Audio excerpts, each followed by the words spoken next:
Hello and welcome, everybody. I'm Mercy, the Game Master at HereThereBeMonsters, and we're here with Session 6 of the Kingdom of Rin campaign. We are currently adventuring near the town of Capstone that you can see down below me here. The town of Capstone is a frontier town. It is the only town of the Kingdom of Rin that is outside of the Serpent Spine Mountains that you can see there.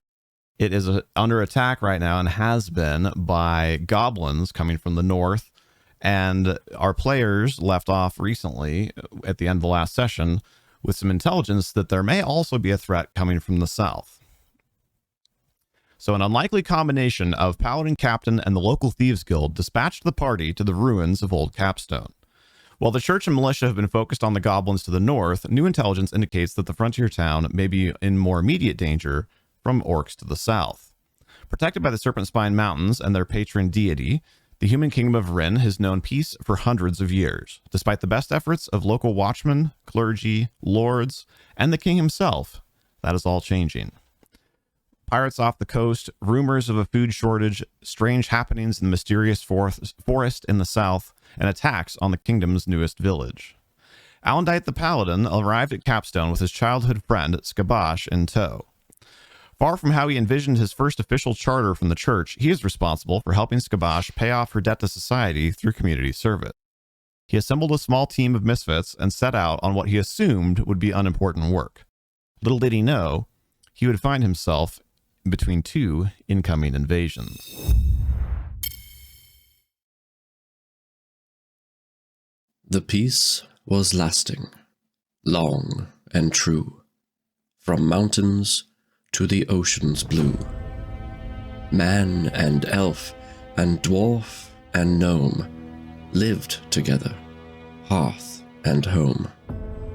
The cities grew, then kingdom came, the wise and true. Long may he reign.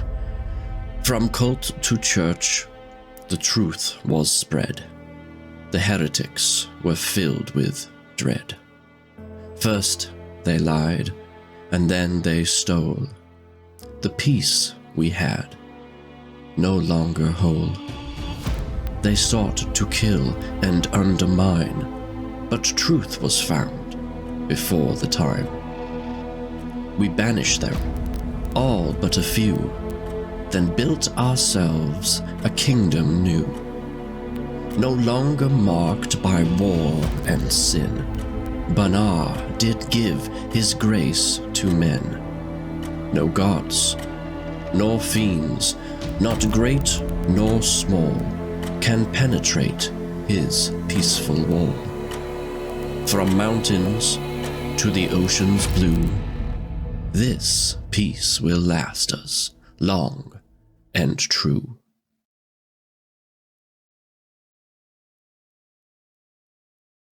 And with that, we're here to kick off Session 6. We left off at the end of Session 5 with you guys kind of wrapping things up at the night, for the night, rather, at the inn, and meeting up with one of the guard captains who prompted you as an additional reward to your recent quests for the militia that in about a 10-day from now, a little bit under, that you'll be able to spend some time with the marshal of the militia. But in the meantime, we're taking off to investigate some intelligence that we got from Skabash's friends that the orcs to the south may be moving to set up for further aggression on the town of Capstone.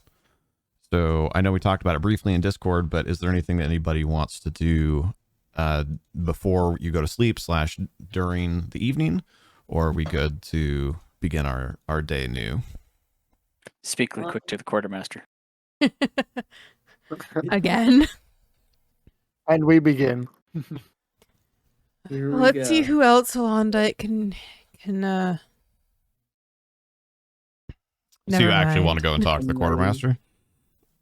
Just briefly. Because it's like 10 p.m. right now, so. Oh, okay. Yeah, no. This will wait until the morning. Okay. And I'm busy harassing my scribe. That's right. Oh, that's right. I forgot to put that in my notes. Yes, you have your scribe on loan that you drugged to the tavern here. You're doing that symbol wrong. I'm watching you. Fantastic. Yes, I totally forgot to put that in my notes. Thank you.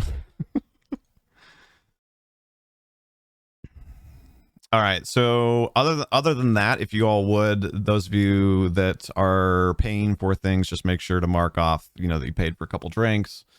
A few of you already have other places to go for the night, but if you're paying for a room, go ahead and mark that off in your coinage as well. And then we'll go ahead and hit the next morning here. Just for reference for everyone here, I've abstained from drinking for the night. Okay. Just kind of muddling in my own stuff right now. I take the tankard that I had brought over for him and I drink it too.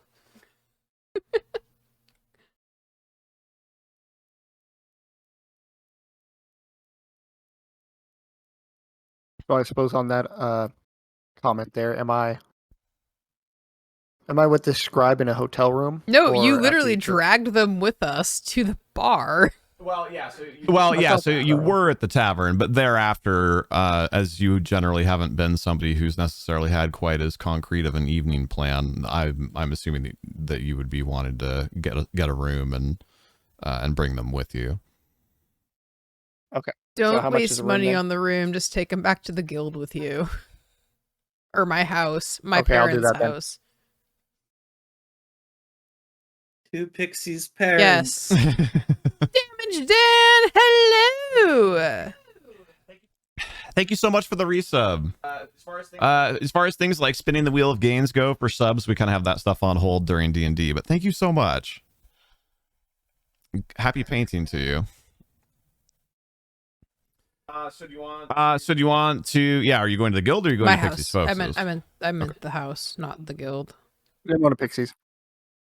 I would be separating from them and going to my lodging or whatever barracks or place that I would have for the church set up for me there. Okay. How much is an in-room again? It depends a little bit on what quality you want. That's that's the thing that'll just have you look up on that. Again, Skabosh is literally Yeah. offering take free that. room and board at her parents' house. I want an actual bed, though. You don't know how wealthy. Yeah, you don't know Skabosh is. how. She could Yeah. have like the biggest. I don't. We're not bestest literally house. like sleeping on the floor in the living room. Like we're I thought in I heard people were house. sleeping on the No. floor. No. I mean, it depends on how many people come. Probably, I doubt that you guys have 6 different or whatever individual beds. I'm fine sleeping on the floor. I did sleep on stones for a while. We have at least one extra room. I can fit on the foot of somebody's bed even. Excellent. All right, I'll go. Yeah, I'll go with then. Okay, so actually, then everybody other than Alondite is going to Pixie's Yes. family. Skabosh's family. Sorry, yeah. All right. Well, you're in otherwise safe lodgings, so we don't have any random encounters or watches or anything that you need to set unless you particularly want to. But otherwise, you wake up on the morning of the next day, which I closed my note file on accident. So let me pull that up, and then I'll say the date. Is my spell complete? No. If I remember correctly, it was going to be it was going to take like 2 full work days to do. Oh, right, yeah, because it took a total of 24 hours, correct. Yeah. Yep. Yeah, Keeping so track, this would- even getting the person to put in kind of like overtime, it was going to take 2 days, or normally it would take 3. I'm pretty sure it was where we left off there. Yeah, that So we'll sounds be about right. around here for a few days then. Around Keeping town. track, it's now the 14th of mid-spring, right? Correct. This is the morning of the 14th of mid-spring.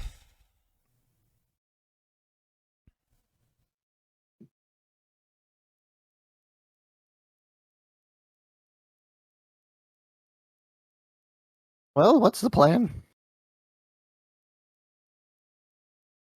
I would have woken up early in the morning and done my morning prayers, and just gotten up before daybreak. I also get up before daybreak, but I go out and do like exercises and like practice my sword work and stuff. And Okay. I like did if not get up whenever at like daybreak. Pixie's parents get up pretty early, I would like ask if they needed help to get anything done or stuff like that. So, this is a relatively new and relatively small frontier town. So it's not even like wealthier people, unless you're talking about like ultra wealthy people. But for the most part, people don't have like yards or anything necessarily. But also, as there's a more active military footprint here than there generally would be, it's not uncommon to see people practicing either just out in front of their houses or tents, or even just in like common square areas or something like that. So that's not a problem. Okay.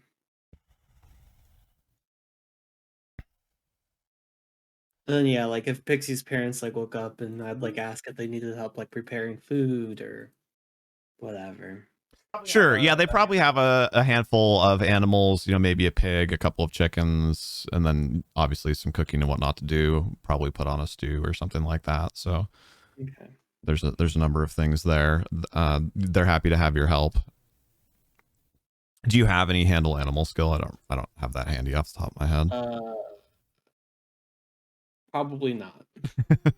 Wisdom is not good. Just for Handle fun, animal skill. roll me a handle animal check. Oh, it actually uses charisma. That's- Interesting. I can't roll unless you're on like the tavern screen. Oh. Or are you Wait. on a different Oh, board? shoot. Apparently I never opened the game.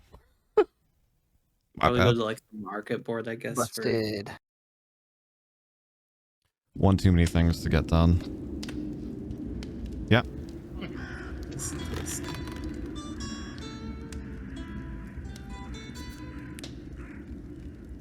I think last time, didn't we close the program and reopen it? The camera app, yeah. There we go. Yeah, sorry about that. You're good. Although, we are missing somebody else. Here we go. I'll move us to the market real fast. To the market. To the wall. All right, there you go. Alright.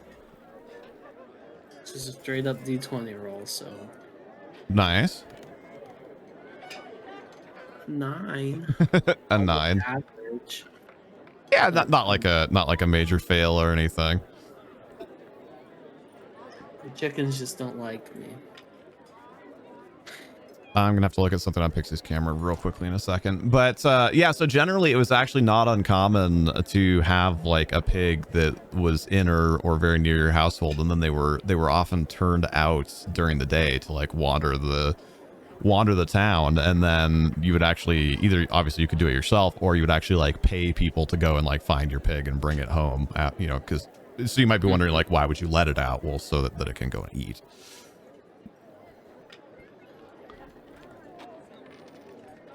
So I'm going looking for a pig.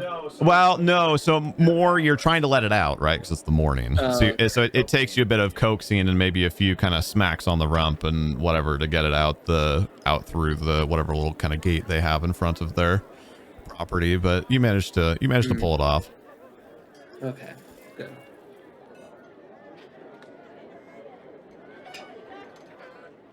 Let's see, what is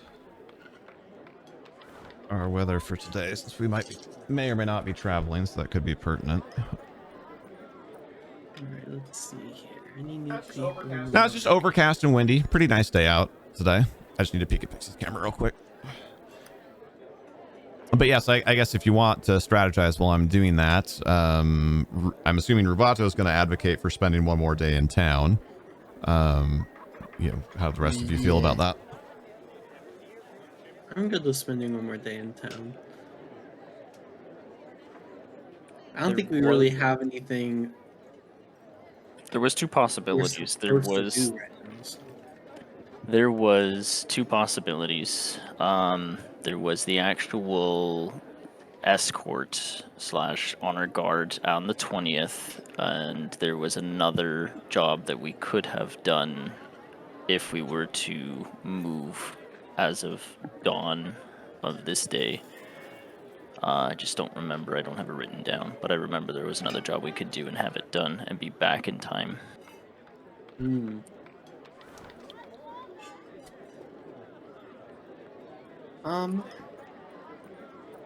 I wouldn't mind if we have to stay another day. Then we won't be able to do that. Then it sounds like, right? For the bells. Most likely not. What was the question? Sorry. There was another job that if we left like this morning to go do, we'd be able to get back in time to do the escort.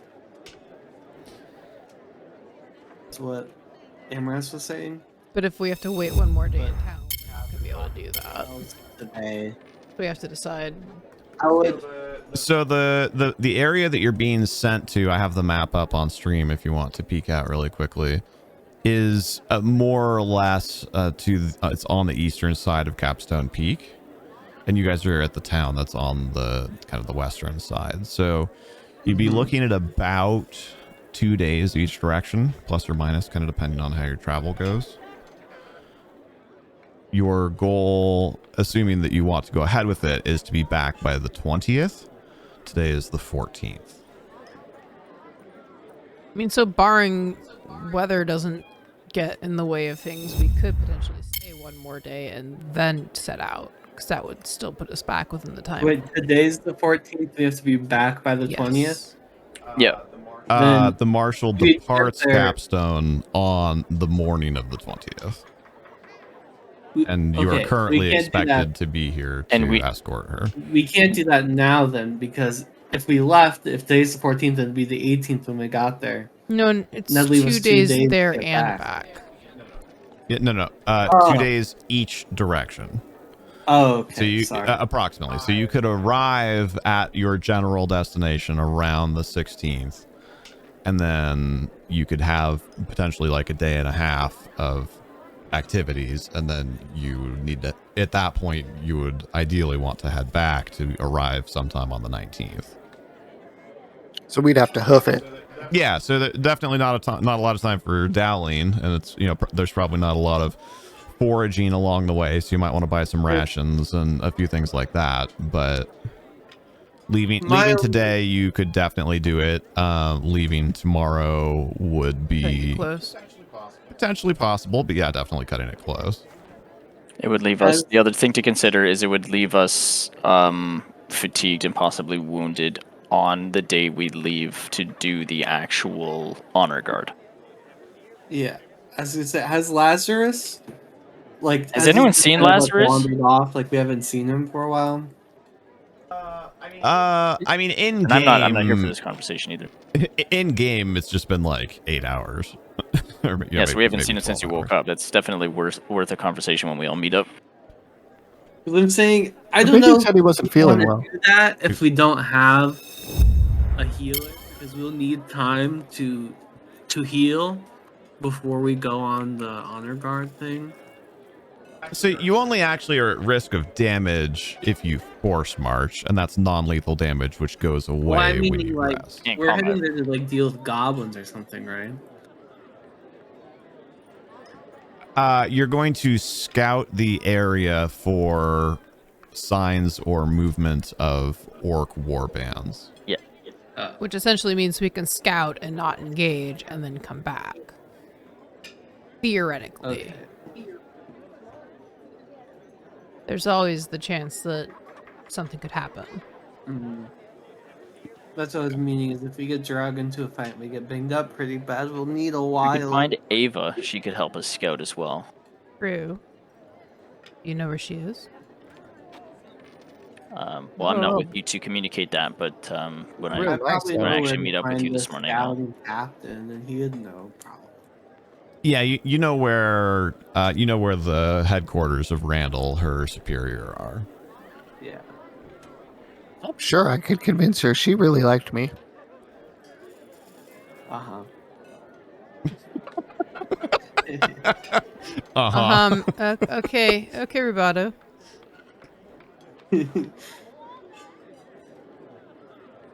Oh wait, actually, look, she's there right now. So okay, yeah. So do you want to dispatch somebody to go try and find her? Yeah, Yeah. we'll go. Rubato and I will go. Okay. Are you just all doing that, or because you're spending the day here, right? I'm assuming Rubato primarily is just hawking around his scribe. Yeah, I'll head over to speak with Eva. I'm gonna spend the extra day like just helping people around town, like with stuff that they might need. Okay. Are you trying to earn money, or are you just kind of like being a good No, Samaritan? I'm trying to be helpful for people. Okay. Okay. I'll have you in a second. I'll have you make a gather information check, just to kind of like, find people. And you'll get a +2 to that because of the time that you spent navigating the city a couple sessions back. Mm-hmm. Okay. It's quartermaster time. Okay.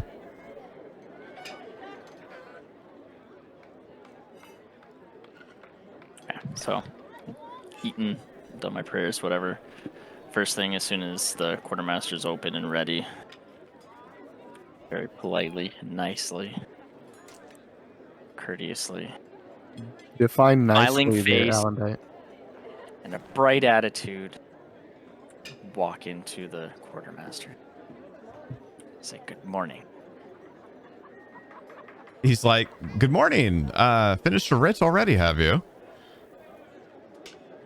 I have, and indeed, for personal reasons, and we are just cleansing the soul of any negative thoughts and attitude. Kind of I have a purses his request. lips. He's like, "Cleansing the soul's not really my department. I'm more about giving you things to cleanse other people's souls. I would No, send you I'm to the just letting church, you but I'd know. imagine you already know where to find it."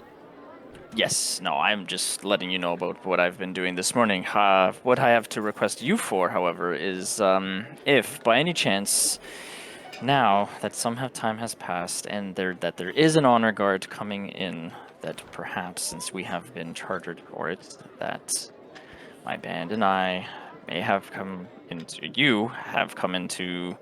the acquisition of some horses so that I may train my band or my crew to guard them, and I can have these horses if at all possible.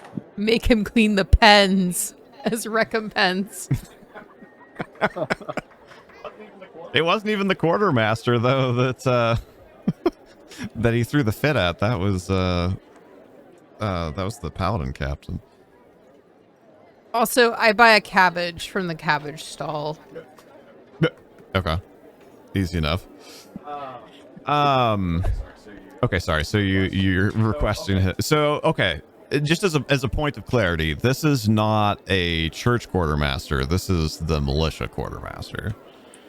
Okay, is there a church quartermaster? Yeah, I mean, that would be at the church where you were, but we can wreck on that Okay. easily enough if you're wanting to.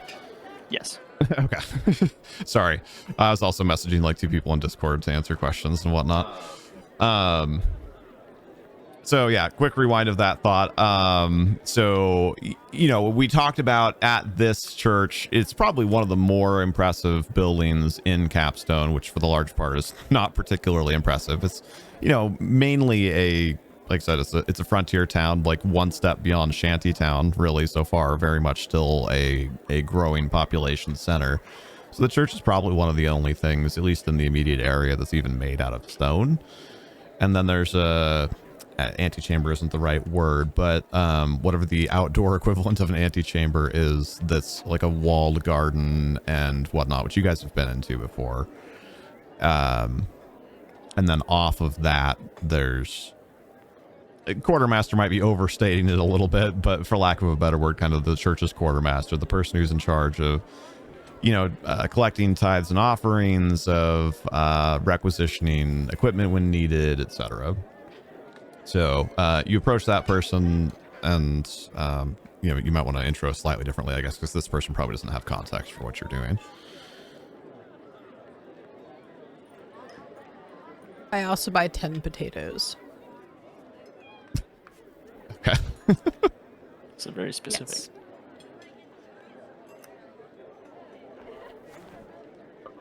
So yeah, so you walk in. He said, he says, kind of, "Good morning, young squire. What can I do for you?" So yeah, I make the same request in the same mannerisms. Okay.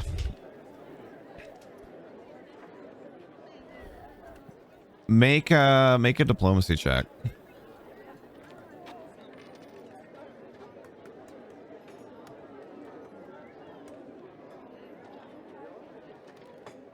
Oh. Oof. 4. I mean, you do get a bonus with them, but not that big. At least it wasn't a 1. He's not hostile to you by any means. He just kind of sadly nods along with you, and he says, he's an older guy, probably somebody who's seen his own adventures over the years, and now this is what he does. And he's like, "I'm sorry, son. We really don't have much in the way of horses and those kind of resources here. But even if we did, this sounds to me more like something that this is militia business. You should try and get the horse from them." Okay. Thank you for your time. Which I know out of character seems a little redundant now to send you back to that quartermaster, but I mean, hey, dice gonna dice. Right.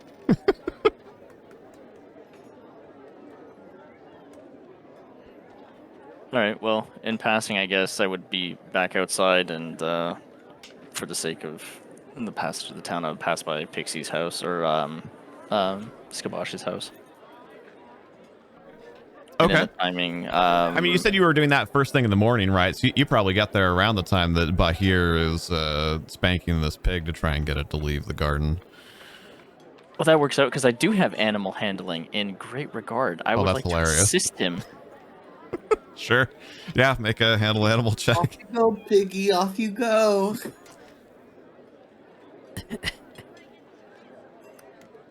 Hey, there you go. Plus, where did it go? Where did it go?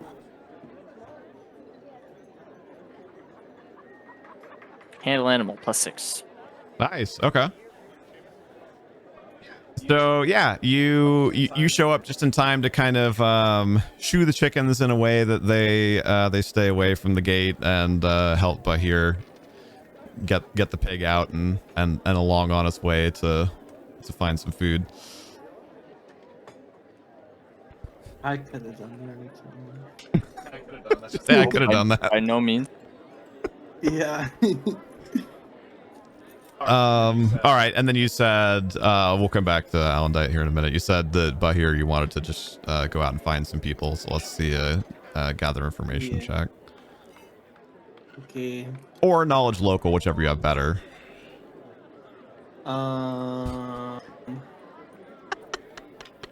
Wait, can I ride the pig? It's 17. I don't with the think +2 from the knowledge. pig is big enough to ride. Okay.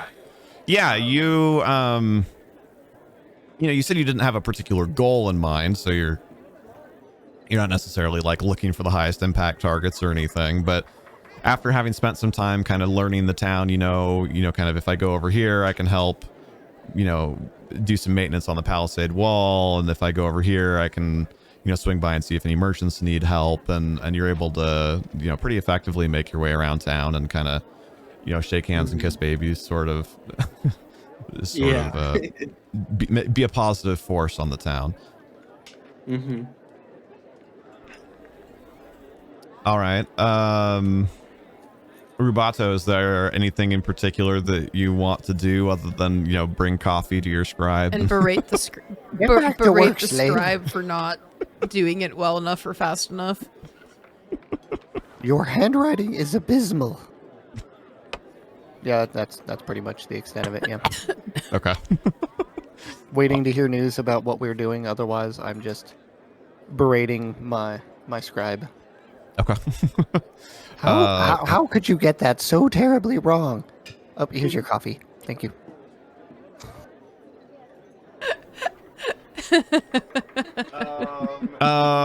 He's I rolled my mood dice because I love my mood dice. He's definitely not used to working with people, but he's not angry about it. He's just maybe a little flustered. You know, maybe he's even a little excited to kind of have a job. You know, I did say that it was a younger mage, right? So he's kind of alternating between like a little bit of frustration, but also like a little bit of what's the word I want? Get the word I want. But you know, he's happy to have the work. So he's kind of down to the nose to the grindstone for the most part.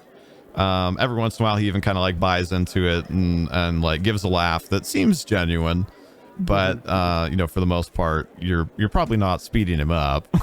No, I'm not really picking on him either, just kind of giving him crap and like showing him some of the spells I have written already to give him other thoughts and ideas as well. Give him a little, you know, something to showing off to be your like, calligraphy and yeah, there's you know, he's helping me out after all, so I'm showing him a little work I've done too, you know.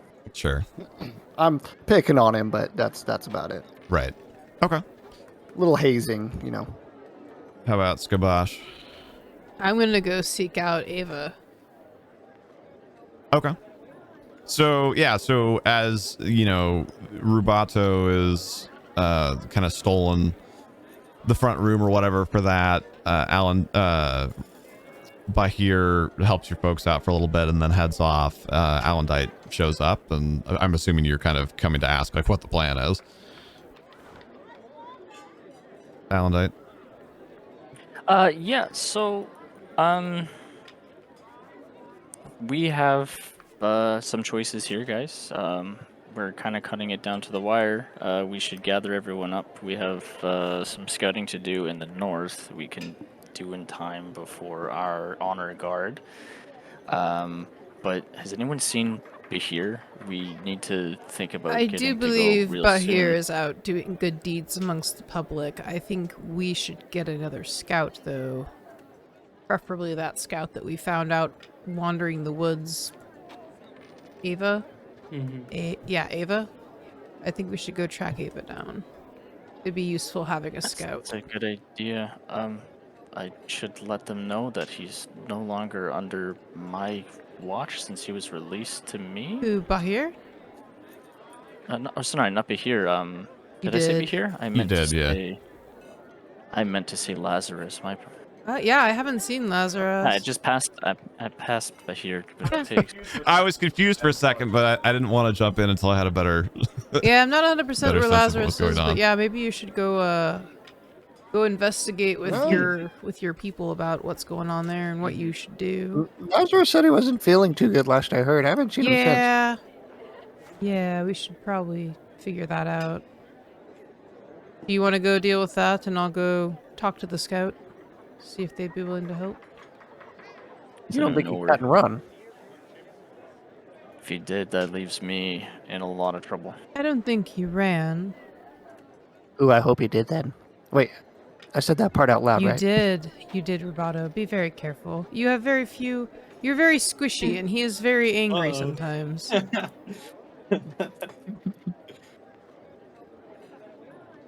So your scout, your crossbow is I'm gonna most try useful and- sometimes.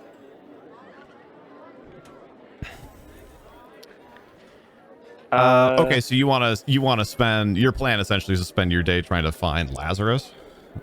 That's what you're thinking. Yeah, Okay. I'll split it into the quartermaster part 2 and trying to find Lazarus. Okay. I head towards Randall to inquire about Ava.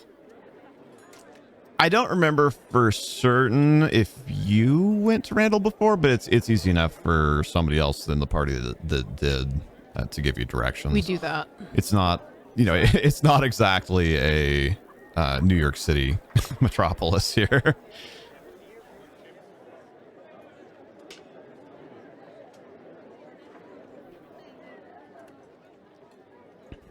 Right, I'm off to the races then. Okay. So yeah, it takes you a few minutes to walk across town and find Randall's office even is probably a little bit generous. It's more like the antechamber of a small wooden barracks type building. But you get over and find Randall. Like I said, I don't remember for certain if you had met before or not. And what did I say today was the 14th? Yes. Okay. Yeah. He tells you that Ava is was originally going to be out on assignment, but that she's back. She made it back early a couple days ago, and right now she's on like Palisade maintenance duty essentially. So that would be a pretty pretty common downtime thing for troops and whatnot in the area to be doing, either expanding the Palisade outward, you know, kind of in chunks as the town grows in various districts, or just going around checking, you know, make sure that any spikes by the Palisade are still set firmly, that ropes tying things together are taut. So he just kind of sends you outside the wall to, you know, says she's probably kind of in the northern quadrant to go and find her. I'm not aware of your hierarchy or how to go about asking such things, but we could really use a scout on a mission we're going on. Would she be able to attend with us? Or is that up to her? Just no, that'd be a me thing. You know, generally speaking, I assign her duties, but I do know that you, obviously I've given you guys some work, so I know that you're working with the militia. What can you tell me about what it is that you're tasked with doing right now? We are to go out towards which way are those ruins? It's the ruins of Old Capstone. We've been tasked with heading towards the ruins of Old Capstone to see if there's any evidence of orcs out there.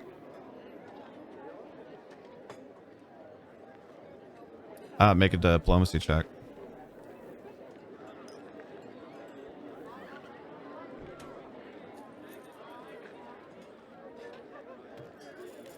Eh. 7. Oof. He's you know, he's kind of like,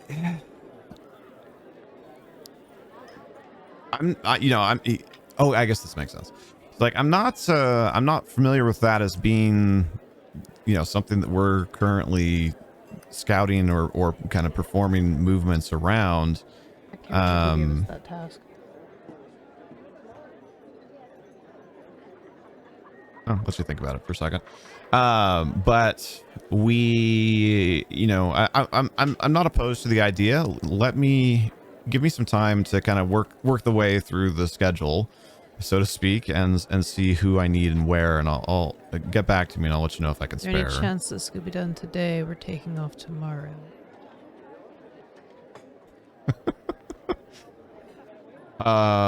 Make it just a flat charisma check.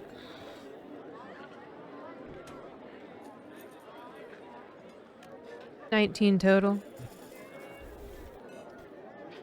He kind of chuckles. He's like, "Well, you're direct. You get to the point. I'll give you that.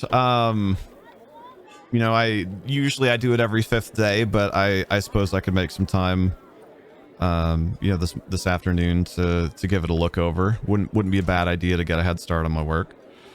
It would be most appreciative.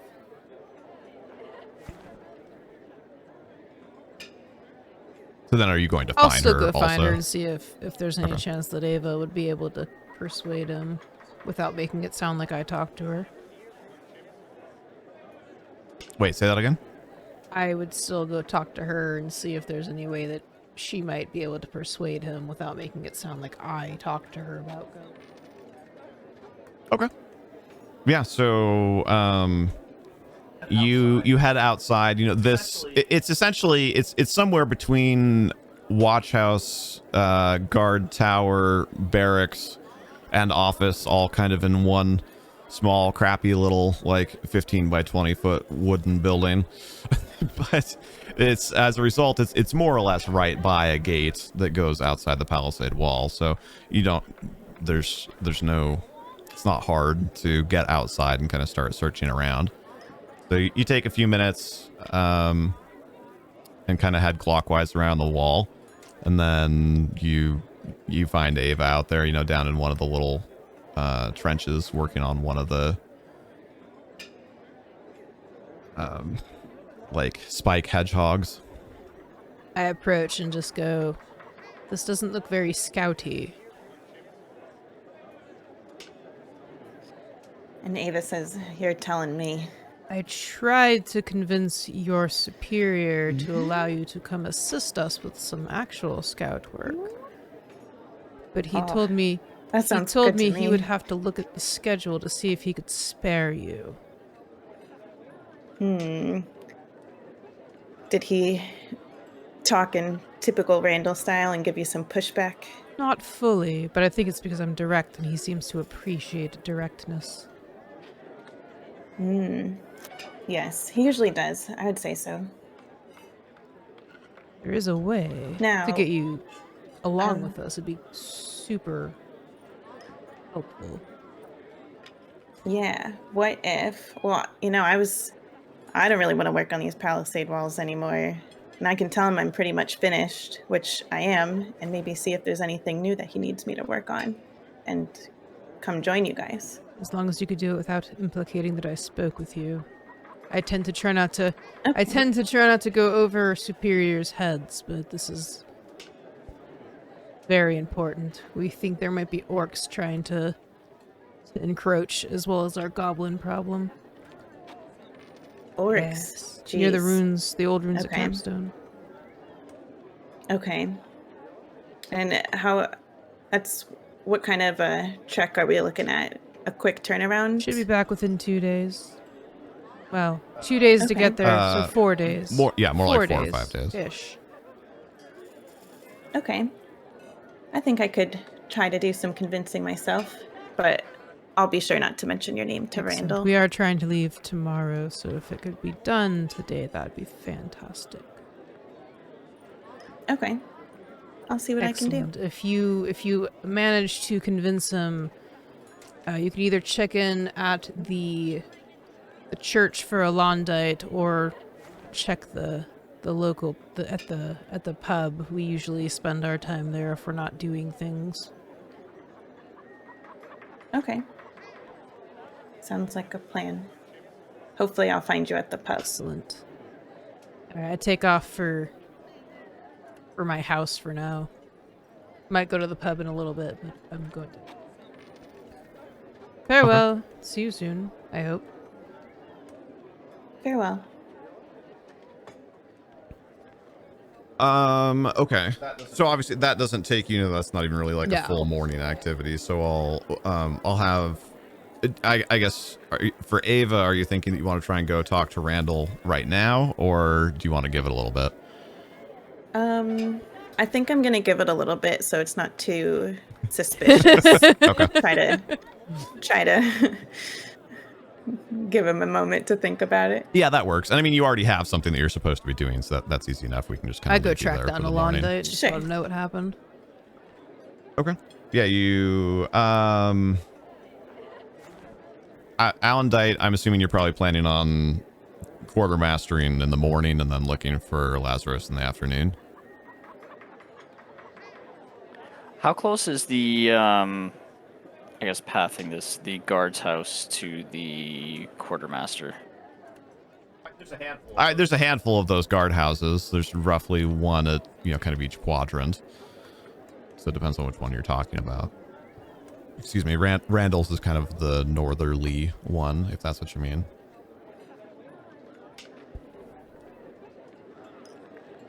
Yeah, I'd check that. Not for Randall, but just trying to think of pathing. Where I picked Lazarus up from would be where I would check in first. When we first met. Amazing. Okay. Just seeing by will, maybe. So you're wanting to do that in the morning? Has it been that long? Well, no, that's why I'm asking, because you only kind of did like a partial, morning's worth of stuff. So I was trying to judge kind of how you wanted to break up your time. To me, it makes the most sense to go to the militia quartermaster to wrap up your morning, and then to do that in the afternoon. Yeah, I'd let some time pass. Yeah, so yeah, we'll finish the quartermaster. Okay.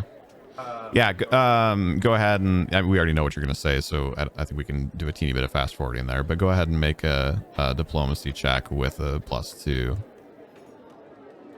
Hey, not bad. Doesn't mean anything yet, but 19. This is the one.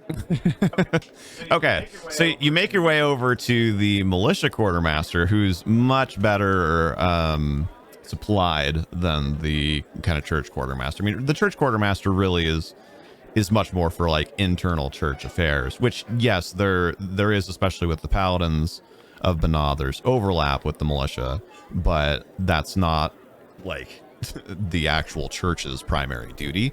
It's a church, it's a place of worship. So he's more to do with like distributing food to the needy, to like I said, collecting tithes and offerings, to requisitioning masonry maintenance, to like that kind of stuff. So like, yeah, they do occasionally have horses and whatnot, but the militia, like, that's who you're working for in this case. So it doesn't take a whole lot of convincing for you to get the quartermaster to agree to send a horse with you. He says, normally we'd try and send a horse for everyone traveling with Bridget, but there's more people than normal this time, so probably be some on horseback, some maybe some in a wagon, maybe some on foot. But yeah, I'll make sure we get you one. Just the one. Is there any way that because I can train my my people to also ride if needed, is there any way we could get them on horseback as well? I apologize, I was reading Twitch chat. Would you mind repeating? Is it at all possible, because I can train them as well to ride horseback, that we could get them on horseback as well? That's really more at the whim of your kind of caravan master, but certainly possible. Like I said, not everyone will be, and part of the reason there's so many people is there's been some highborns here, so I'd imagine it's going to be a bit of a tough sell to get the highborns to walk, so your friends can ride. But you're welcome to shoot your shot. Also, to be clear, not giving you a horse, I'm loaning you a horse for this mission. Yes, sir.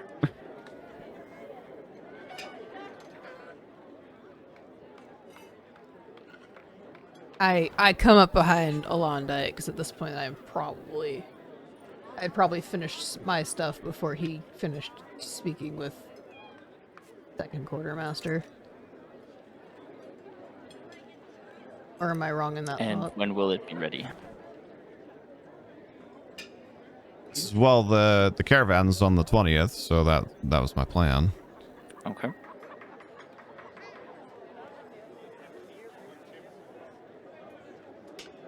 Alondite. And all provisions. Oh, yes, go ahead. I might have procured Ava to help us with the scouting party. Fantastic. Did you get a horse yet? We're talking over final details, but it's possible. I may be able to get you some as well, depending on what You know we my can work feeling. I'm out not really well. a fan of horseback. You just never gave me the time to let me properly teach you. That one time that you fell off, you just never gave me the chance to. I just like trusting my own 2 feet. Easier to slip into shadows when you're not making a bunch of noise on a horse.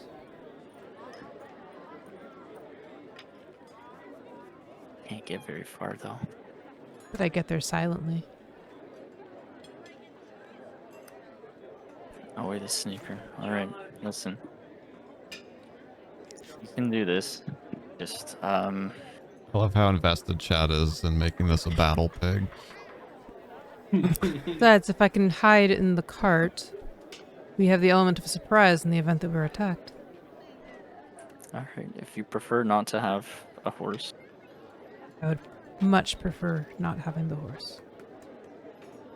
But thank you, I appreciate it. at least keep your mind open for learning to ride. I'll consider it. Never decline the opportunity for knowledge. I'll consider it.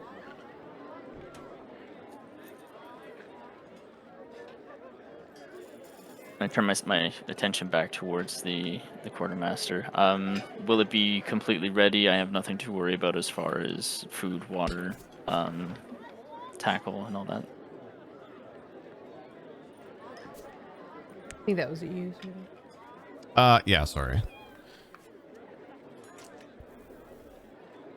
There we go. We were, Mandy and I were fighting a little technology hiccup in the background there. Oh, I misunderstood what the issue was. I thought she didn't have control of the mini, and I was like, that's so weird. It says that she does, but no, what it actually was she hadn't been added to the board yet.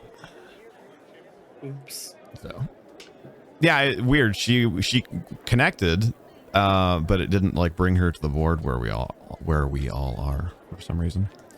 So, okay, that's fixed. So, sorry, where did we leave off as far as what you guys are wanting to?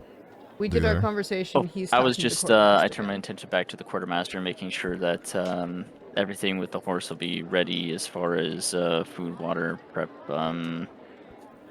saddle, tackle, and all that stuff. We're gonna go back and harass that guy. Well, no, I came No, up while I they were talking. thought we were still engaged, like Pixie and I had engaged with each other in front of the Got it. Okay. quartermaster. Got it. And just making sure that everything will be ready and that there's nothing that I have to do on my part to get it ready. He just kind of chuckles. He says, I get it. You know, it's exciting. It was going to be done no matter who it was done for. She makes the trip to Kalan and back every month. So it's already planned and on the books. You don't have to worry about that. I just didn't know who it was going to. So got your name here, and kind of like holds up his ledger, and, you know, see you on the 19th or the 20th. Thank you.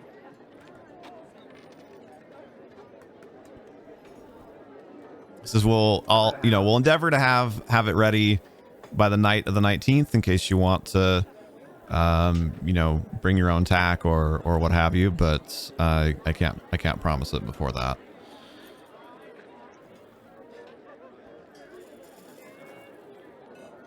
Okay. And I kind of like, is there a charter that I need to sign or paperwork just to have a lease of horse? There is. We'll take care of that when you pick her up. Okay. I try not to get ahead on those kinds of things, because then you lose track of, it gets harder to keep track of who has what and when. Back when I was a lot newer at this, I would have people sign kind of ASAP, and then I ended up having more equipment and signed out than I actually had, and so I don't do that anymore.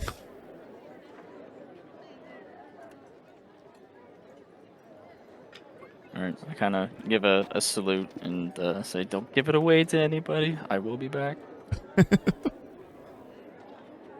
All right, so unless there's anybody that's wanting to try and like go and hunt their own rabbit or something like that, it's probably about midday. Putting people up in your house is one thing, but not necessarily. I don't know if we can necessarily expect Pixie's folks to be feeding 3 meals a day either. The stew that they put on earlier was probably for a supper meal. So I head to the tavern. Okay.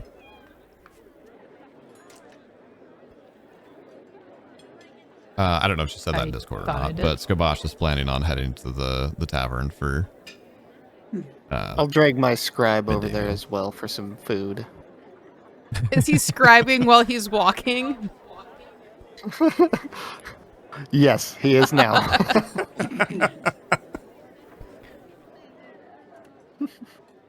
Gotta save that extra 3 minutes. Oh. Come on. We're on a time crunch here. Okay. I'd probably end up over there for like a break. Yeah, between, and like, it makes sense. It's kind of the one of the watering holes. So I buy him food too, though. okay. I'll be heading to the church for whatever, and then I'll be inquiring about Lazarus with anyone who's at the barracks. Church barracks. So you're gonna go eat at the chapel. Yeah. Okay. Yeah, that's no problem. That doesn't even need a diplomacy check or anything. They feed the faithful. So you just show up. You know, they've got a soup line going for soup and bread. It's a pretty standard affair. The rest of you meet up at the tavern, and I know we didn't set a strict timeline or anything, but I think we can. It's not too complicated to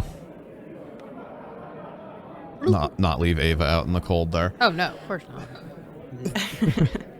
So you had explicitly said let's meet at the tavern later, so I think we can wrap Even if that we up and didn't, say you guys she meet knows up. where to find us. I buy a round Ava's- of ale for the group that is with me, including Ava, and then walk over to the table. At our table. Ava's pretty familiar with the tavern.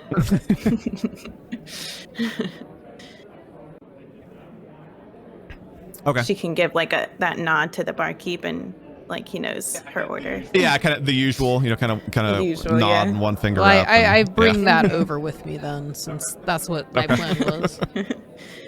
Okay. Is there anything? I mean, of course, I'm happy to role play through whatever or to not. Is there anything in specific that we need to role play here in the tavern, or do we want to save a bit of time so we can carry on? Does Ava need to convince Randall to Well, let her yeah. go, So I was or- gonna so a few people had full day activities, and a few people had kind of done morning, and then we're gonna do afternoon activities. So we'll have Alondite and you kind of had specific afternoon activities that you wanted to do, and then we'll probably wrap the day after that. Okay. So okay, yeah, you spend 45 minutes or so downing maybe a quick ale and eating some food. It's not this is one of those things, right? The tavern exists, but this might be a little bit more extravagant than what you're finding at the tavern of this frontier town. So there's probably not like a stuffed pig and like a huge buffet bar and whatever. So despite the fact that we have a virtual tabletop here, there's a little bit of theater of mind that still needs to happen. It's good. It's better than probably anything else that you would have found at kind of a street vendor or anything like that, for sure. But it's not you're not dining with the king here. But you get some good hearty food. You have halfway decent ale, and then kind of take off for your afternoons. I think let's save Alondite for last there. Bahir, we already know what you're doing. Rubato, honestly, Rubato and Scribe might just like grab the table in the corner and stay here. Like have the party meet you for the evening. That was pretty much my plan. I've got my scribe with some stew and a chunk of bread and a beer, and we're finishing up. That's nice you're feeding him. You can't scribe on an empty stomach, okay? As you spend the day together and have a drink or two together and whatnot, you find a degree of attachment happening with this young kid. He's kind of just getting started off in the wizarding ways, but he seems earnest and open to feedback, and it's not such a drag having somebody looking at your spellbook as maybe you originally anticipated. What is his name besides scribe? My forever Achilles heel. Kiernan. I don't think I could not laugh reusing that name. Let me pull up the one thing that I usually open when we're doing D&D that I forgot to do today is behind the name. You mean Talespire? Or No, I have a ton of like internet tabs and programs and stuff open in the background. So there's like a really good naming website called Behind the Name, and you can say like, give me masculine English names, or like give me, you know, unisex German names, or like whatever, and it'll give you like a name including definition and where it's from. So like, I'm not necessarily going to use this one, but just scrolling through it. So we have like Asher, his male name with Hebrew origins, like most commonly known from the Bible, and it means happy and blessed in Hebrew. In the Old Testament, Asher is the son of Jacob by Leah's handmaiden Zilpah. So, and then it actually gives like Bible verses and everything to back it up. So it's pretty cool. Not that they're all biblical. That one just happened to be, but a really nice little name site.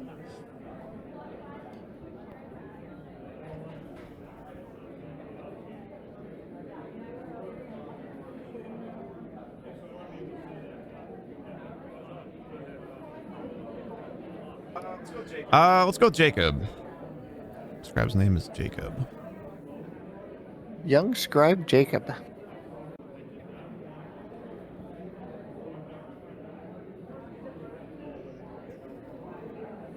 You can be taught. You know, likewise, he's, you know, as much as you can in a day and a half working together, but he's grown somewhat fond of you, and he, you know, kind of like holds his mug up to you and says, you know, you're a much more fun teacher than the master that, you know, taught me the basics. So, you know, here's to a mug of ale and a good spell book. Gives you a little think. We'll watch your career with great interest.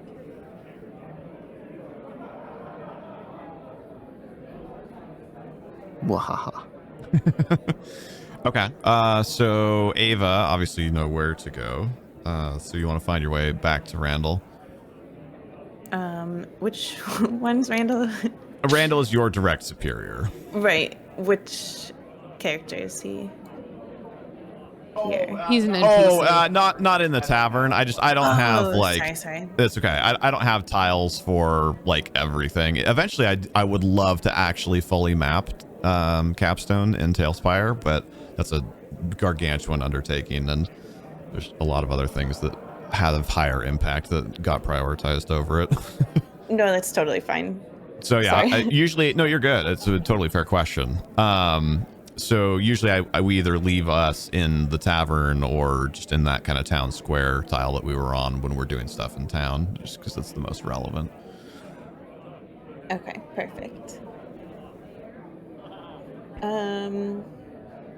Okay, so I approach Randall, and I'm going to say that I hope it's okay that I'm asking, but have you heard any more news about maybe some dangerous things happening beyond Capstone? Working on the wall, it makes me think about the protection of Capstone and its people, and I can't help but think that I could be doing some more work to help out. So he, as you open the door, he looks up and sees you, and you guys kind of briefly talk over each other almost. You come in and you introduce yourself, give him a quick salute, and start to say what you're saying there. And like as you do so, he's like, "Oh, perfect! I was just looking." And then he stops and hears you out. He kind of smiles and he says, I see. She beat me to you. Okay.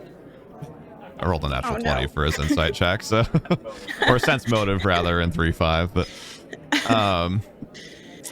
he just kind of laughs and he's like, you know, it's not like there's anything nefarious going on here. You know, usually, and this is not news to you, so more out of character here. Most of the stuff that the militia does around here tends to rotate in 10 days. So the most common rotation for the majority of people that are working with and for the militia is like two 10 days on and 1 10 day off. Okay. So it's not unheard of, but it's a little bit abnormal that Ava is here right now, and she's here right now because, well, actually, because of the party. But so she's home kind of like during what would normally be a deployment phase for her. So that's part of the reason why she would have been out doing just kind of like general maintenance work, is there isn't really anything for her that she would be assigned to. So that's the context. Ava knows all of that. So he said, you know, so he just kind of grins. He hears you out, you know, says, I see she beat me to you. From what I'm understanding, what they're wanting from you is still going to have you back in time for the end of the 10-day. And, you know, that's really when I need to send you out again. I don't have, you know, anything in specific that would be done kind of off schedule like that. So we'd just be putting you to work on the wall or, you know, doing whatever other menial work. But, you know, and he kind of looks at you, and it's maybe a little patronizing, but like not in a bad way. And he kind of smiles, and he's like, it's, you know, I know that lifting things around and tying things and, you know, building 8-foot tall walls isn't exactly in your skill set. And, right. you know, you can tell that as nicely as possible, you know, he's alluding to your stature and your skill set. A measly 2'7". So, you know, so he says, you know, I was happy to have you do it. We all have to do what we have to do. He says, you know, I put my own time in on the wall. It has to get done, and that's what we're here for. But I think even though I'm not familiar with this particular task, you know, they filled me in on kind of what the plan was, and you know that these orders came. Of course, now I'm drawing a blank on the name. No, it was the name that you were blanking on earlier, and I meant to look it up when you were blanking on it, and then now I'm blanking on it.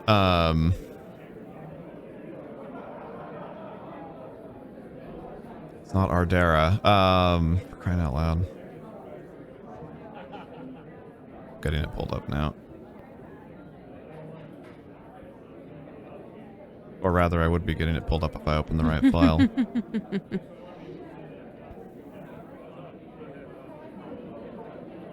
Leona. There we go. Leona.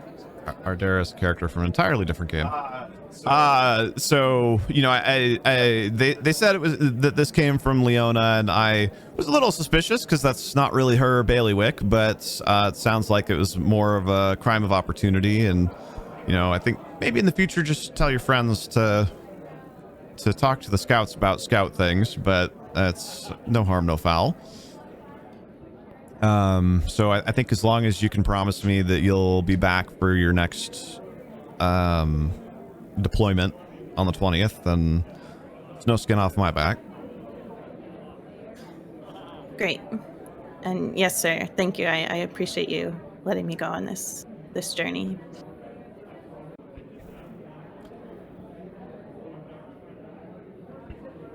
He kind of gives a wistful smile, and he's like, you know, I know being a local lass, it's yes, you're a scout and you're out and about, but you haven't always had the most opportunities to work with others or to make friends. So I'm glad to see the opportunity for you. And he has kind of a paternalistic attitude towards you. So he's being genuine. Okay. So Ava's gonna thank him again, and go ahead and make her way back to the tavern to share the good news. Okay. And, you know, I think we can she just has a bit of like a skip in her step as she's heading over. She's like, sure. excited. For the record, Skabosh never left the tavern. She's just been drinking. Okay. All right. Also, At I the same table as the scribe and Rubato, so she's probably just kind of sitting there. You're just like, this is boring. I'm gonna make it more Pretty fun. much. Okay. I like Bakar's small in stature, large in spirit there. Very much so. Wonderful. And then presumably, since Ava wouldn't have been planning on going out, you'd probably spend the rest of your afternoon kind of putting affairs in order, gathering equipment, buying rations, that kind of thing. All right, and I think really the only other person that we needed to fill out the day for is Alondite, right? I believe so. Okay. So your plan is to go back to the guardhouse, which is also the ad hoc jail where you first emancipated Lazarus, and try and kind of figure out where he might be. Correct. To see if maybe he had checked in or found someone else to guard him. Something. Or if he is, yeah. Okay. Well, I mean, he's checked in a matter of speaking. You show up, and it doesn't escape your notice that as soon as you walk in, like, you see him back in a cell, pretty much right where you found him.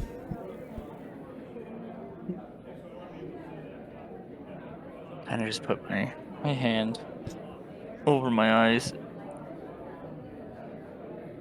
And is there a charter for his offenses? Yeah, I mean, there's not for him specifically, but there's kind of like a check-in, check-out ledger, essentially. So yeah, he's it's all sounding very familiar to you. He got caught assaulting someone again.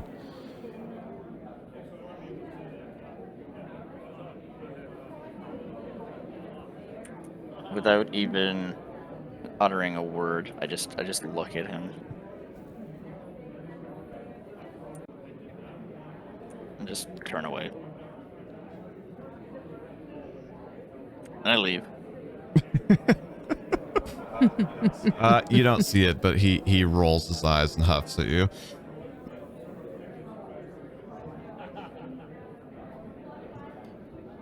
So you're just walking out of the building. Yeah, and I kind of mutter under my breath, not worth it. Before you actually step out through the threshold, well, make a listen check, actually.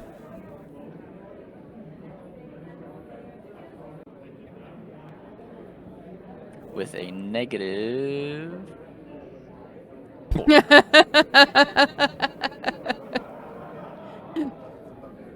Amazing. I guess just kind of to the universe, but Alondite does not hear him. Lazarus mutters under his breath that you don't know his life.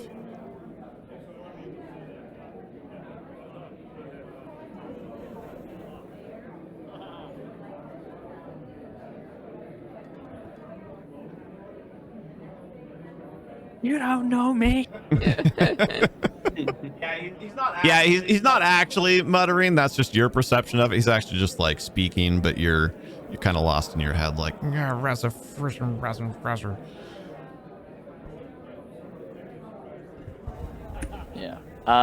So how much of a time lapse or time difference do I have to catch up with everyone else?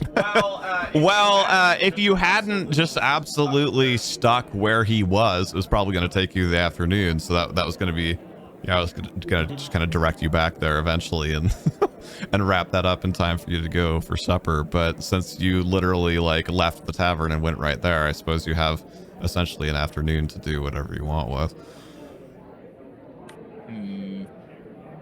How long does it take to do a profession? Is it all day? I think technically it's actually even all week, but usually I just shorten it to a day. So I mean, I suppose that we could just do a half day. Like I don't. You're gonna make like a copper, but I think that's fine in character. It makes sense. You've been trying to ply your wares with farriers and stables and whatnot while you're in town. Would I have to also put that towards a tithe? Technically, yes. Okay. So I'll do the writing instructing for the day. Okay. Yeah, go ahead and make a profession check.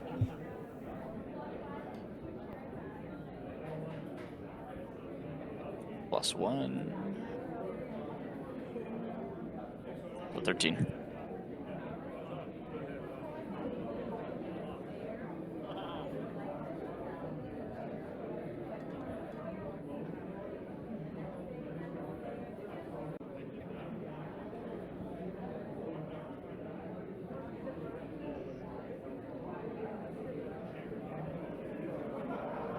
Okay. You earn half of your profession check result in gold pieces per week. But we're not working weeks, we're working in 10 days. So it was a 14, you said? 13. 13. Cool. Yeah, 13. 13. Okay. So you would make 6.5 gold in a week, but at a 10 day in this case. So you would make 6.5 silver per day, but you're doing a half a day's work. So you make 3 silver and like 5 copper. Yeah, it's food.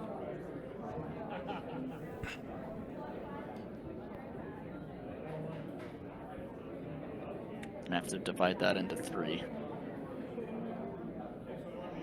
That's pretty straightforward. It's your tithe out of that would be 1 silver and 1 or 2 copper, depending on how you want to round it. Okay.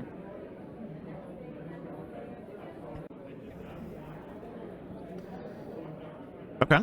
Is there anything that you guys, everybody spends their afternoons doing what they do. How much is Kavash drinking? Oh, not like Are you nursing a mug, or are you? it's probably like 2 drinks in. Like, I'm not just downing like tons of drinks.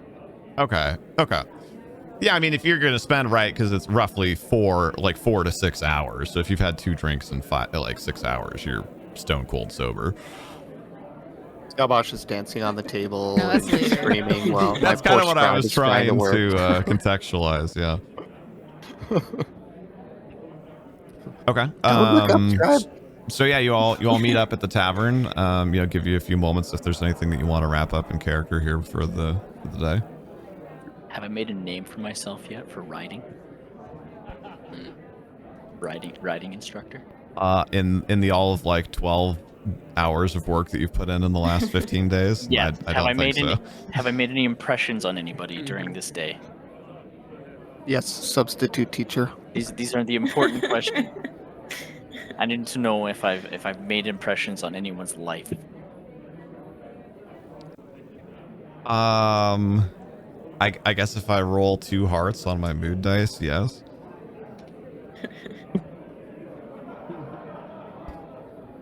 It's gonna be 2 angry. Oh dear.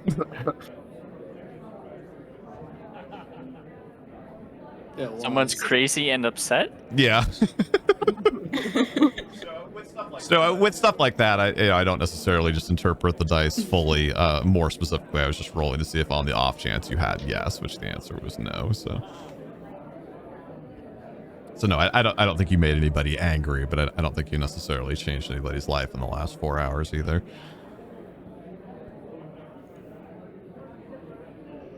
Maybe tomorrow. I like how it was Like Bahir how that me? requested the doors open for Alondite to come in. Interesting. No.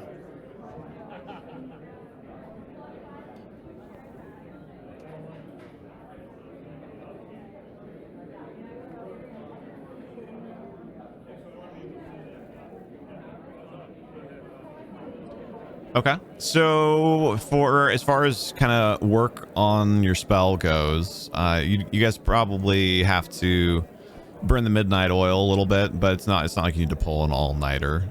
It'll probably take into the kind of midnight-ish time, or maybe 2 a.m. or something like that, but you could still sleep and get a more or less normal start.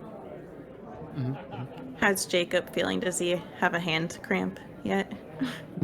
I think young wizards are used to having to do lots of scribing. I've They're always kind of ambidextrous. interpreted that type of day-long activity as including some downtime and whatnot. Probably. Can't they But do like a cantrip too to like make it right for them while they like stretch their hand? Probably. You know, that's a really good point. Yeah, I wonder. There's got to be something that would be good for that. I guess Mage Hand would probably be the closest thing. I don't know if he's high enough. I think Mage Hand's only like a first level spell. Where he's ambidextrous, just switches hands.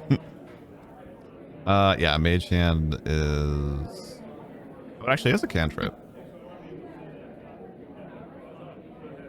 The duration is concentration. Oh, that's really interesting. I didn't even think about that.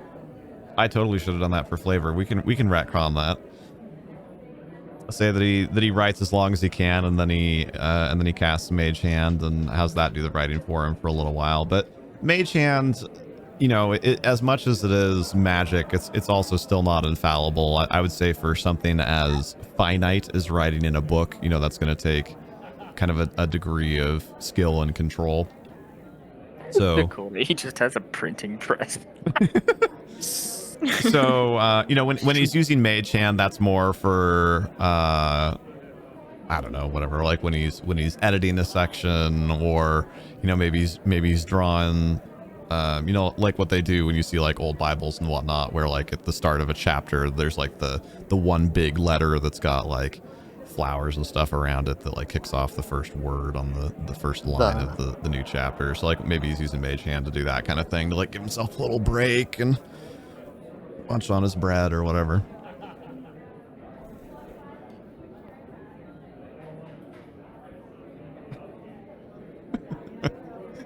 He has a printing press in the back of the tavern. All right, anybody else one for the road, so to speak, at night here, or are we good? Yeah. No. Okay. So I enter into the tavern. I'm Okay. like, okay, guys. I have some good news and some bad news. Alphabetical order. Good news is I found Lazarus. Hey, all right. Is he Bad feeling all news. right? He may not be feeling great, and he won't be with us for a while. What did he do? Well, why not? He's behind bars again. I called it.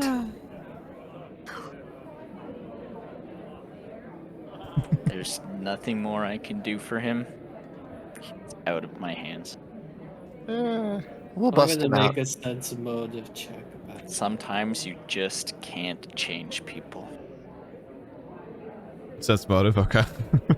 If Also, there's I really know that it's just nothing we loosely could representative, do. but I like that Alondite's like 15 feet away from the table right now, so I'm imagining you just like bursting in the door and be like, I found Lazarus! I got a 6. You have no reason to doubt anything that he's saying. Is Ava with us? I doubt the doubting.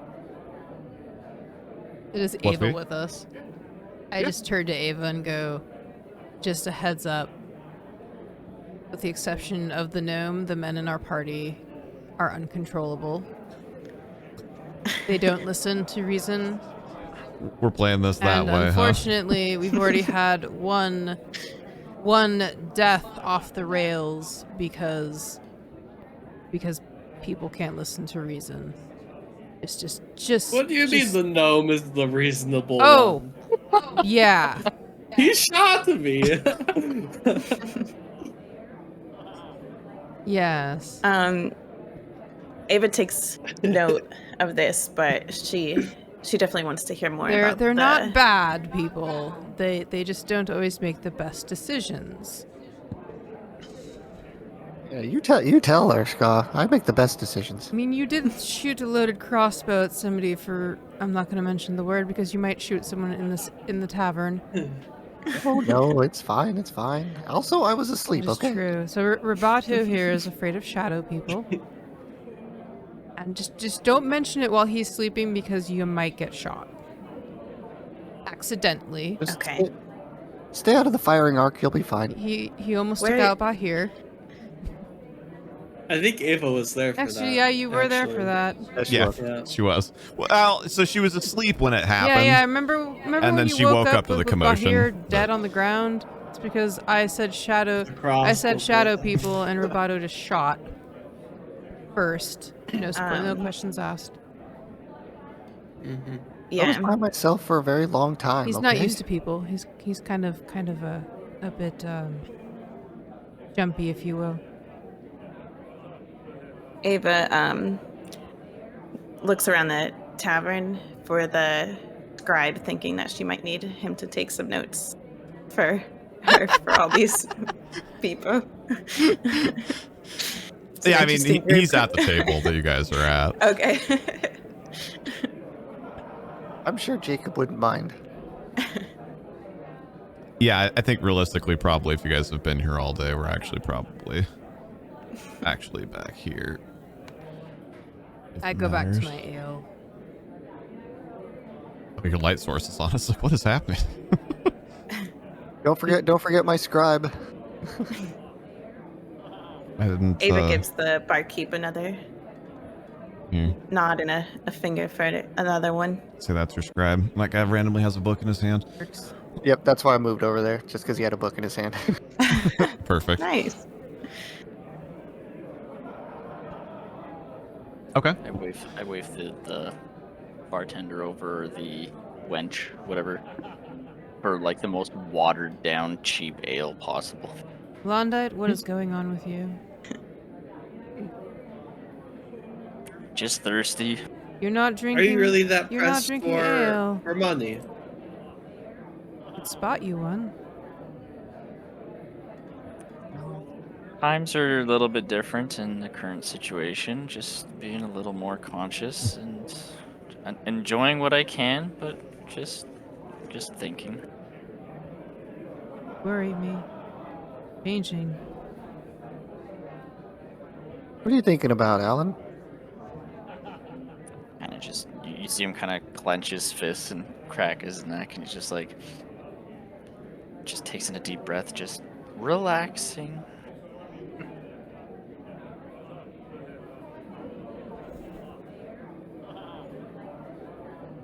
It didn't look like relaxing. You don't usually think about relaxing. You just kind of do it. You met Alondite. Once or twice, yeah. He doesn't really know how to relax. He doesn't. We'll teach him. Give it time. Maybe you just need to put yourself into a good routine like I do, you know? Wake up Kinda real notice that early, get Ava through your has joined us. exercises. Sorry? So I kind of noticed that Ava has joined us. Oh, yeah. Eva's coming with us on the scouting mission. Just oh yeah, that's great.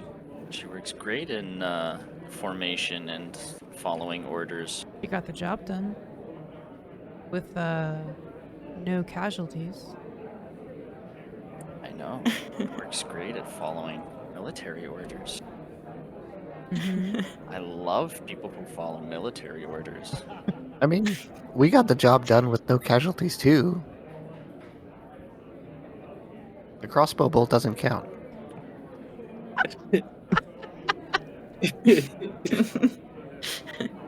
I think people leaned over their about to whisper. I think they're alluding to the goblin after that. Oh. Yeah, I was trying really hard to not remember that. Fair. Yeah, it kind of made poor Roboto fearful.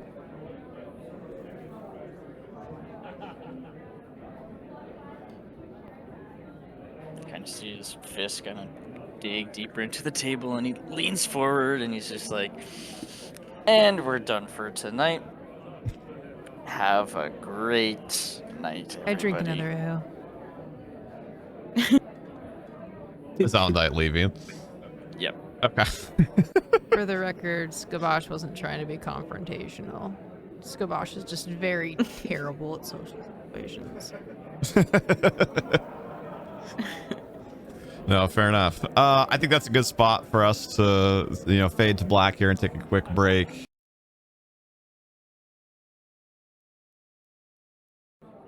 It's a good time to take a quick second here for to troubleshoot anyway, because for those of you that missed it, Amras in chat there, who is our player of Alondite, his cat got outside Oh no. that he Oh, found out no. at the start of the break. So he's cat hunting right now. Oh no.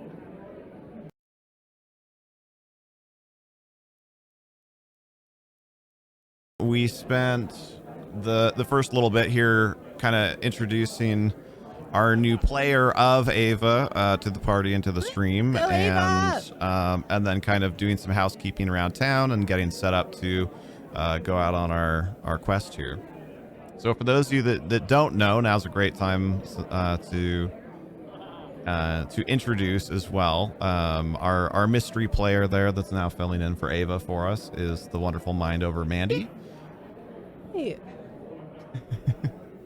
We're super happy to have her here with us. This is her very first ever D&D session, so I'd love to get some love in the chat for her. If you guys have the friendly fires, use those to show a little appreciation. I think she's doing a fantastic job so far, and we're super glad to have her here with us. Thank you guys. I'm having so much fun. Thank you.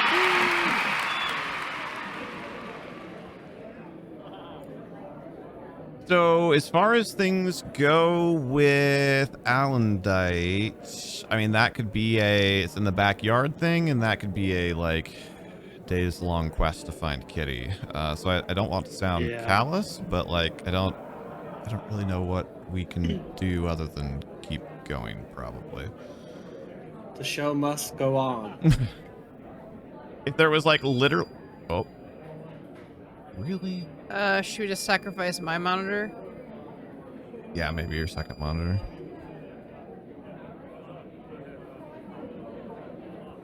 Yeah, because you're not really like changing scenes or doing anything No, I else. just can't. I can't reach out. I guess. Yeah, you can grab your phone. I'm actually really surprised that happened. Well, I mean, it was fine up until like just now. Yeah. The UPS is like just barely high enough capacity to handle everything that's currently plugged into it. So every once in a while, like for the most part, it's only really an issue when like there's a bunch of zombies in 7 days or something like that, but it starts blaring the alarm that the draw is too high for it. And it just happened right now. Oh, probably because I told the extra computer to start recording in addition to streaming and whatnot. So it's probably just enough of an extra draw on the system. Yeah, that makes sense.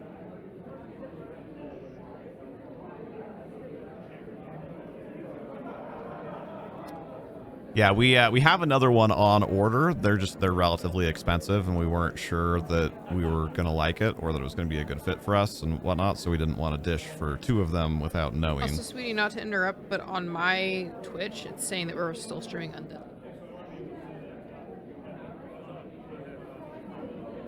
It probably just needs a refresh. I would close the app completely and reopen it. It definitely should say that we're playing D&D.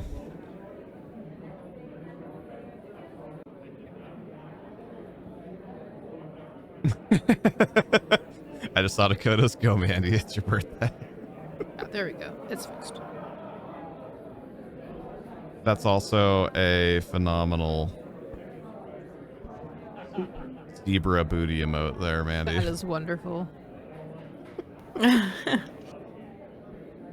That's the streamer Bald Zebra. He plays like a bunch of the like similar games to you guys. He's really nice. Huh. Yeah, I'd love to swing by, get an introduction sometime. Always happy to meet new people. Yeah, for sure. Okay, well,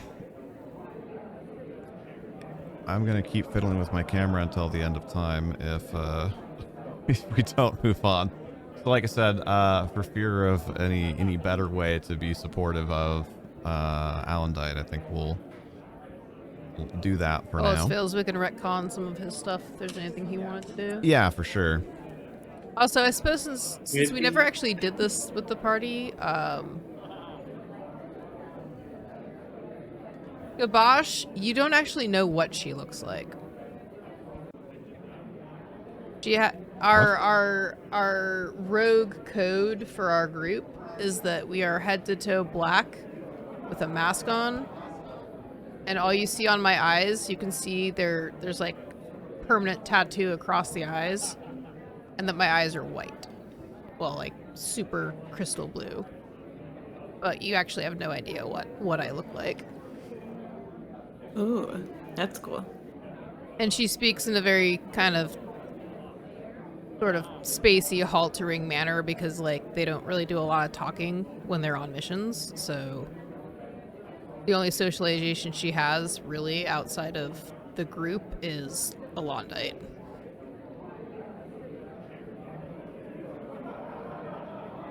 Which is why I talk the way I talk. Unless Unless I've been drinking.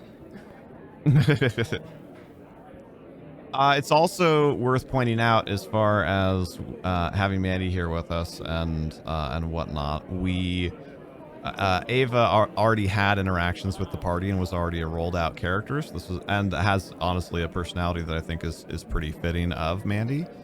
But it also seemed like kind of a good, easy way to set Mandy up for success to try out D&D at a fairly low level of commitment. So if for whatever reason she just thinks that it's not for her, like that's cool. Or if for whatever reason she decides that it's fun, but she wants to try making her own character, you know, at some point, Mandy may or may not continue to be Ava. But you guys already had a scouting mission set up and you already knew a scout. It worked out perfectly. Yeah, the shoe seemed to fit. Mm-hmm. Yeah, I like Ava a lot. I'm glad. Ava forever. Yeah. And so there's an unintended character death, and then we have to re-roll characters. Because that does happen. Ava has left, but conveniently her twin sister Anna has arrived. Oh, our friend Thadris actually has just like a notebook full of rolled out characters in the event that he has a character death during a session. Mandy can just keep trading up. I have everyone in her chain of command as a fully statted character with the character sheet. So as long as she doesn't die Randall more than joins once us on a every- Mission. Exactly. As long as she doesn't die more than once every, or permanently die more than once every 2 levels, then eventually she'll just trade her way up to being Marshal. Nice. So I guess we go to night, Okay. go to bed for the night. Yeah, so I kind of figured that we left off with going to bed. So you wake up in the morning. I was gonna say Alondite goes to get his horse, but no, I'm conflating things here. You meet up at your prescribed meeting point, and also I would go back and make sure that you know, like, you are going to need to buy some rations for this, because you guys don't really have time to stop and hunt. And this is going to be, you know, more like a 4 to 6 day adventure. And I know at least the majority of you had only been traveling with like a couple days worth of rations. How many rations do we need? 3 per day, 3 per I day. think. Times 2 to 3 days. Or no, 4 days. Yeah, 4 days would be, you know, potentially cutting it close. 5 silver per day for trail rations is what. Okay. Yeah, you'll the way look it's at. priced out is rations per Okay, day. yeah, we It's just do not that. like, excuse me. Toronto Gosh says unintentional in air quotes. character death. Tarantagosh, we actually had a friend who didn't like one of their characters or wanted to play a different character, and they actually just ended up dying intentionally. Yeah, so of all the D&D that I've run in this world, which is what did we estimate at? Somewhere in the neighborhood of 1,000 hours of playtime in this world. We've only had, I think, 3 character deaths, and 2 of those were player initiated because they wanted to play a different character. Don't worry, we'll fix that. I've only actually killed 1 character, and it was a And- glorious death. yeah, It was and even so that great. was largely his fault in big air quotes. Like, he was acting in character, but he jumped out of a tree to save another character and took a ton of falling damage. Because he missed his tumble check? I feel like he missed the tumble check. Well, it was just like maximum height, right? Like, he was already a little bit hurt. He was like, I don't remember, 50 feet up in the air. He didn't succeed on the tumble or jump checks to mitigate the damage. And if I remember correctly, he didn't actually die to the fall. The fall just hurt him a lot, and then he died. Oh, to right, the creature got him. Creature. That's right.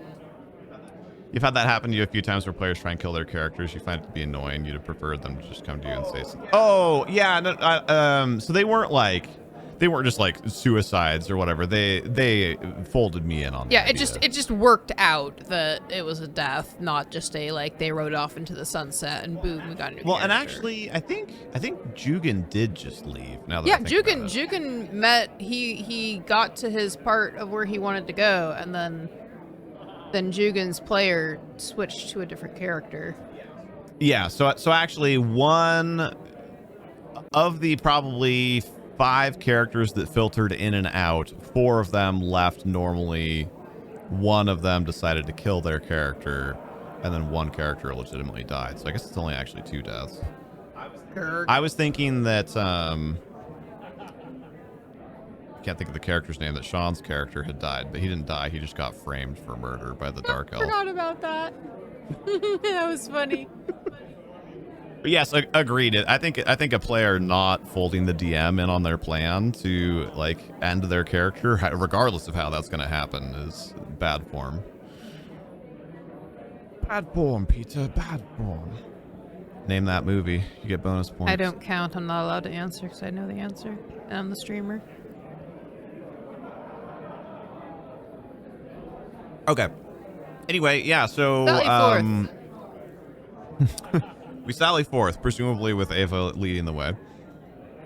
If there's a cart, Skabosh is currently riding in the cart, kind of under cover.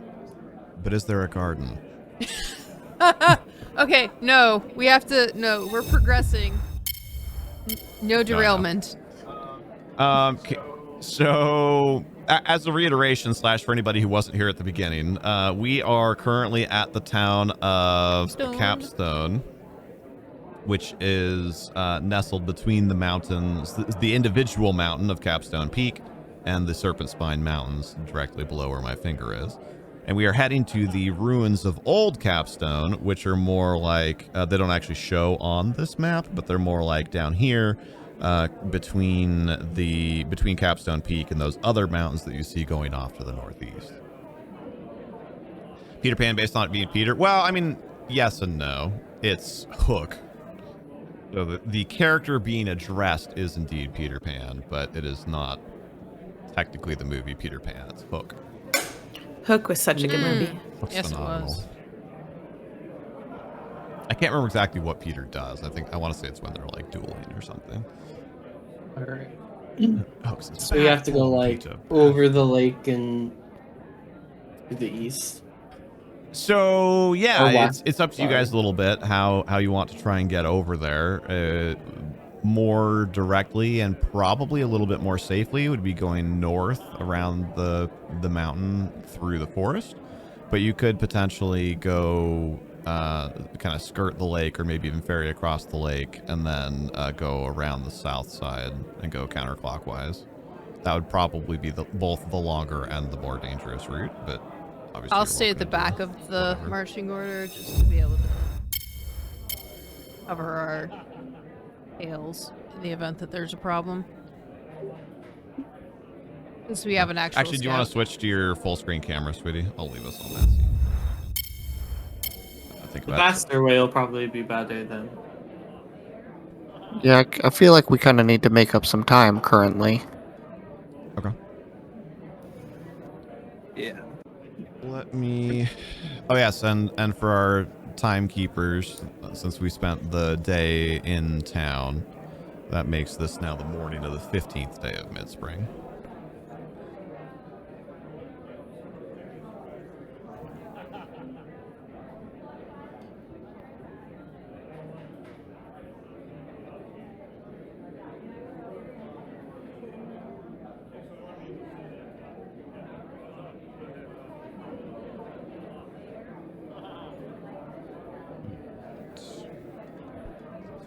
How's our traveling weather? Oh, exciting.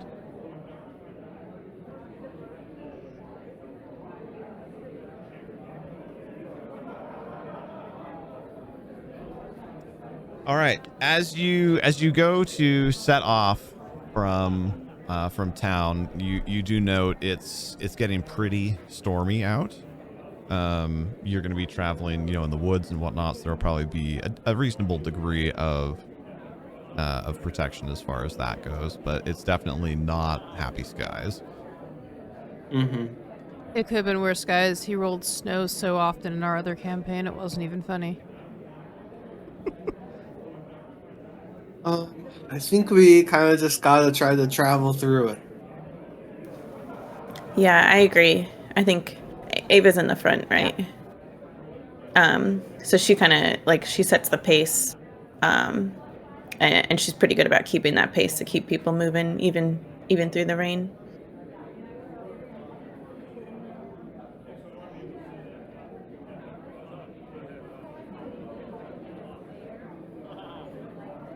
Just making a note to myself. All right, go ahead, Ava, and make us a survival check. Do we still want it on the map?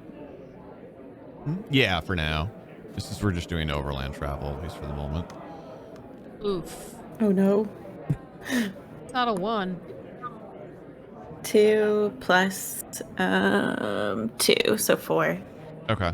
I will actually. I should have had you do this anyway. So we'll use that one as the kind of your interpretation of the weather signs, and you're just kind of like, oh, it's no big deal. It's just gonna rain a little bit. But go ahead and roll a second one to actually wayfind for us. Okay, sounds good.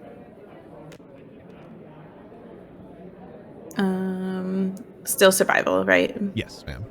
Okay, so 15 plus 2, 17. Okay, much better. Yes.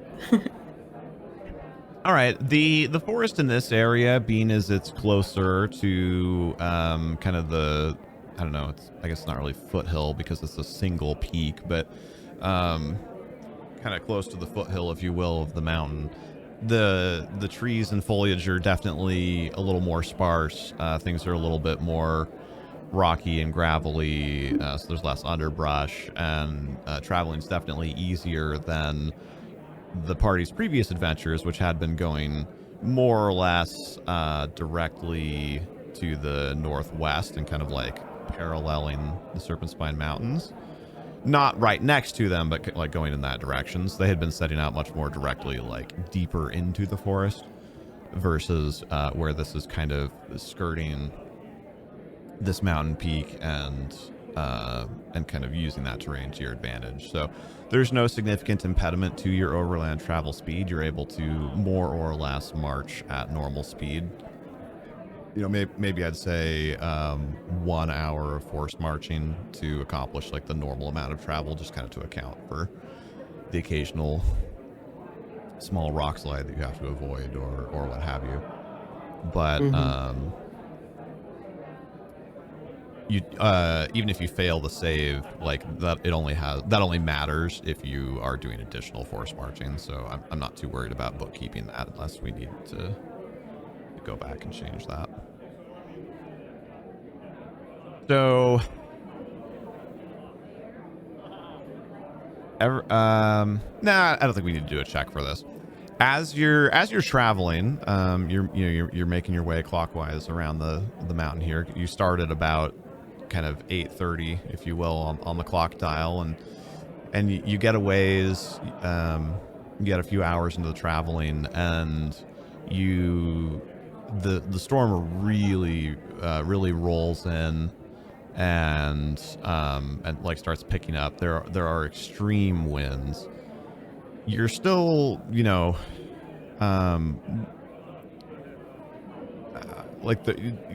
still in like a forested enough area that it's not like you're not getting blown away or anything like that. At least not yet.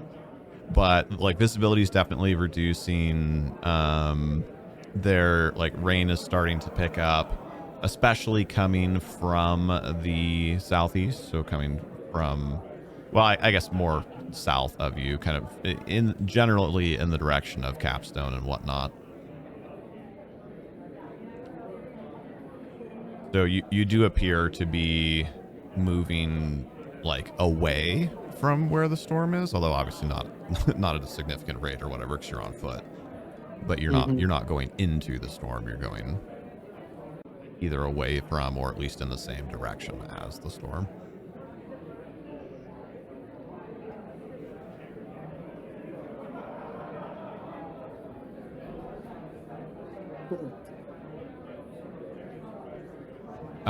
Somebody make me, or really anybody who wants to, make me a spot check. Nice. Natural 20 Nice. for a spot of 19. As you do, as you do. That wasn't an actual roll for me. Oh, I guess I could take it. What's yours, sweetie? I don't have Talespire up right now. I'm looking. Mine's a total of 18. I got a 13. Total 18. How about for Miss Ava? Oh dear. 6 plus 2, so 8. Okay. So Ava and Ava and Bahir, I think it was, don't necessarily pick up on this right away, but at some point you guys stop, probably close-ish to midday. You know, maybe find yourselves a little bit bigger, a little bit flatter rock to sit down on and have a bite of your rations and just kind of take stock of how your day is going. And then though the two of you that rolled the highest, which I believe was Bahir and Rubato, right? Bahir had a natural 20. No, Rubato No, had Rubato the 20. had the 20. Oh, Rubato had the What 20. did... I'm the perceptive one. Yeah, I had a higher than Bahir. Mine was 8. Yeah, I think it was me and Ska. Mine was 18. Okay, sorry. Rubato and Skabash. I think I grouped you guys into the opposite groups from where you should have been. So Rubato and Skabash, looking back kind of towards this storm, and oh, excellent. In real life news, the kitties have been returned. Yay, kitties. I'm very glad to hear Oh, that. good. Yay, that's good. Especially it being so late and dark. So it's starting to get to the point where the wind, like it's hard to hear. Like if you want to talk to each other, you definitely have to raise your voice. And looking back towards Capstone, actually, you see something that very likely none of you have ever seen before. But this sky with these dark, angry clouds and this high wind, you actually see the clouds start to swirl and start to come down like towards the ground, almost as if the sky is pointing at the earth. And it's a good ways away from you, but it is generally back in the direction of Capstone. That doesn't look very good.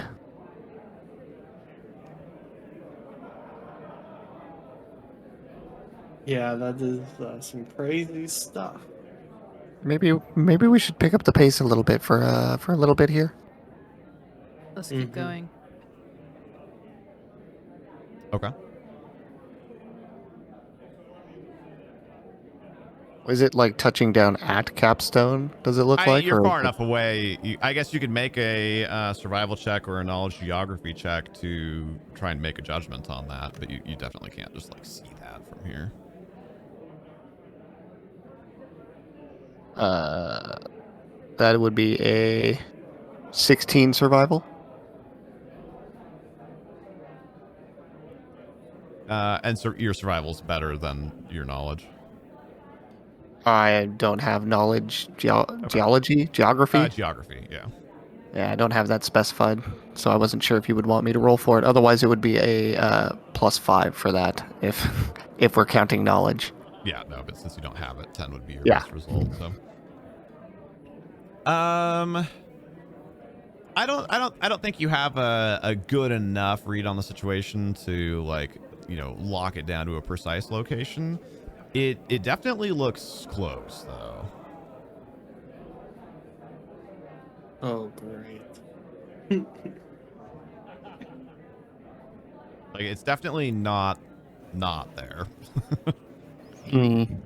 What do you guys think? Just keep moving forward or No. look for a safe spot to hunker down?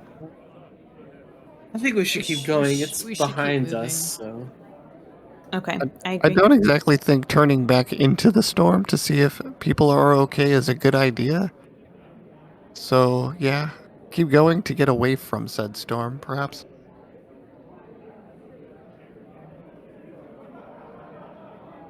Okay. We left you behind, Alondite. Okay. We You're put still you in in the jail bar. with Lazarus. Fantastic. Okay. So your plan for now is to just keep going, hoping to get further away from whatever's happening, but not necessarily to try and... We're just gonna Shelter. keep going. We move forward. Mm-hmm. Okay.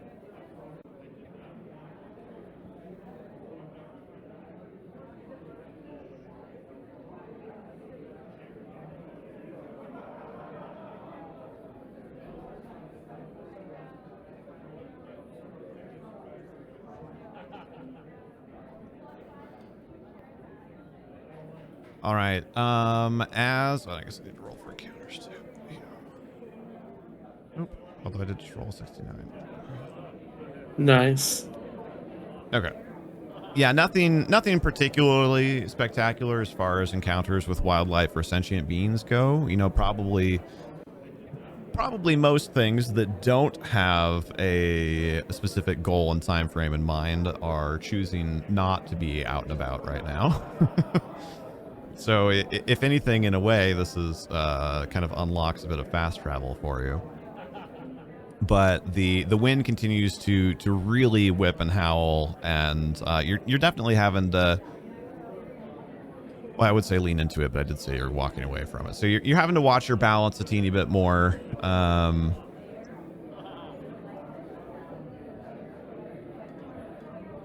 Actually,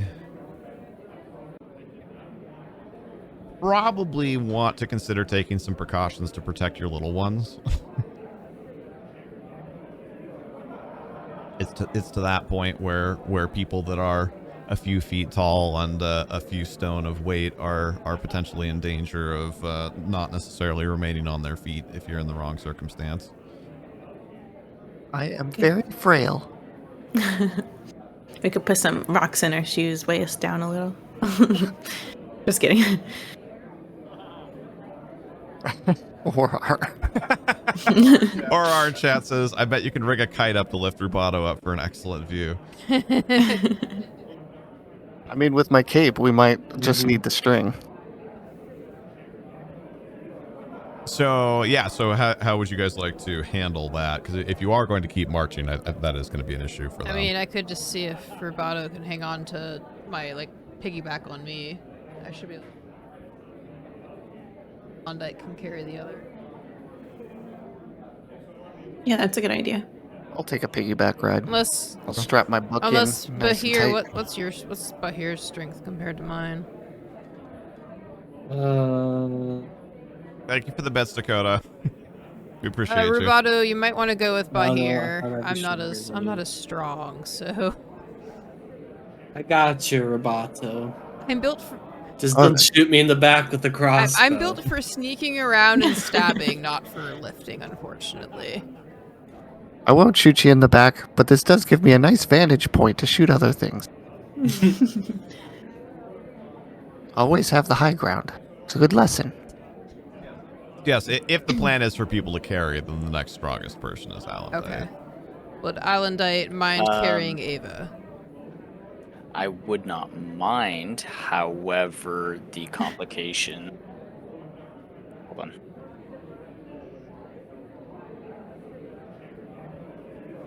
I would have to take my armor off, otherwise you're gonna have me moving at snail's pace.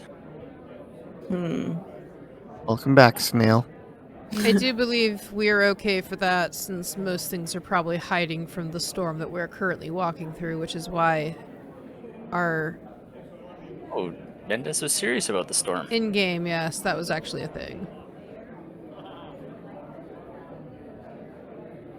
Yeah, no, there is a massive windstorm going on right now, and We're pressing forward. from your perspective and without any additional context, you guys saw the clouds swirl together and form almost a finger-like appendage that seems to reach down and touch the earth. Just wind, or is there rain with this as well? Oh, there's definitely rain, yeah. Okay. So we need to carry them if we are to move forward and not be delayed by the storm. We don't want to be delayed because we're supposed to be escorting. I mean, if you want to wear your tin can on the side of the mountain in the middle of the storm. Ooh. Well, my worry would be the panic of being sucked up by said appendage that just came from the sky. Well, it's behind so us. that's a good solid, like, that's miles away from And where you are behind us, currently. heading towards Okay. Capstone, I believe. Oh.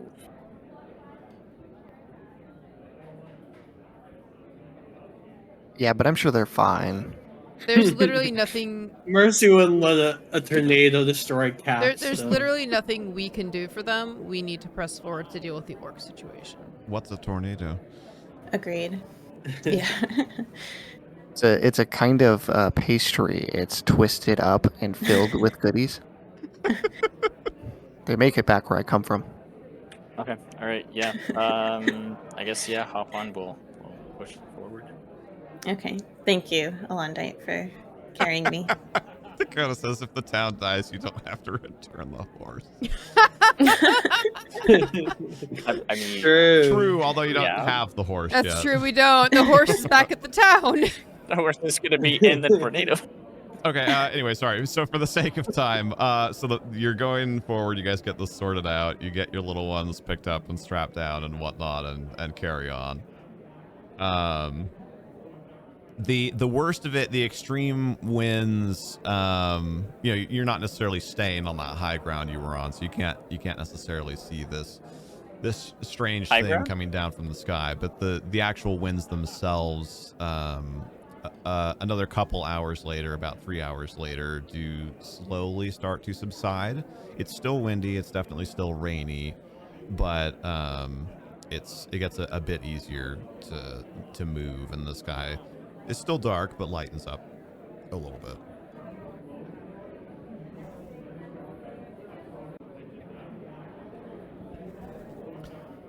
So you're about 5 hours through your walking day. Jeez.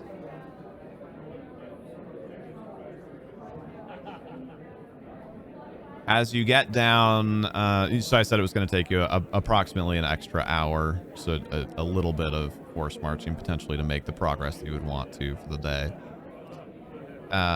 As you are kind of wrapping that up, and some people are really starting to kind of trudge. We're getting tired. A few people are fatigued.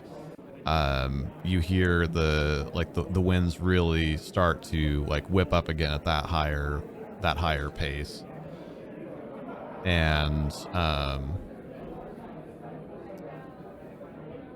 it's a reasonable assumption that whatever was happening before might be happening again.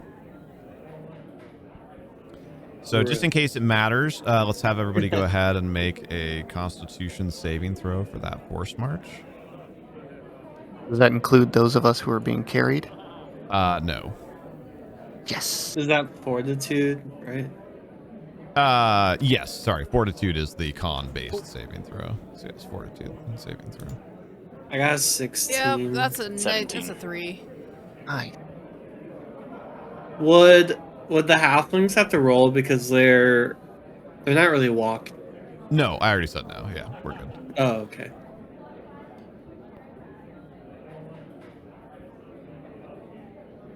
So for now, you can keep track of it yourselves. The DC is 12. So if you succeeded, you are fine. If you failed, you're temporarily fatigued and take 1d6 points of non-lethal damage. Both the non-lethal damage and the fatigued status will go away after a rest. Did 1d6. 1d6, yes. So you can roll it yourself and keep track of it. That's only going to matter if there's a random encounter at night. but just in case there is, it's good to know. I guess I should move us to a different table so there's not just like people happily talking at the inn in the background of. Well, and we're still on the base screen. Yeah, I want that because we're just doing overland travel right now. So.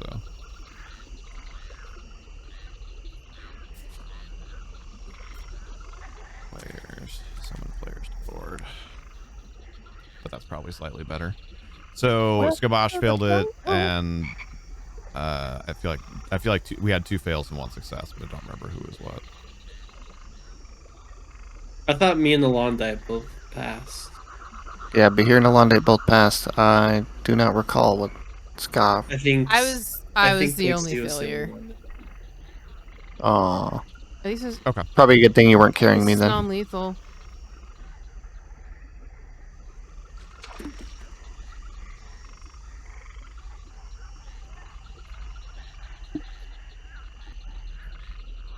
How many hit points are you to now after that? Well, it's non-lethal damage, so.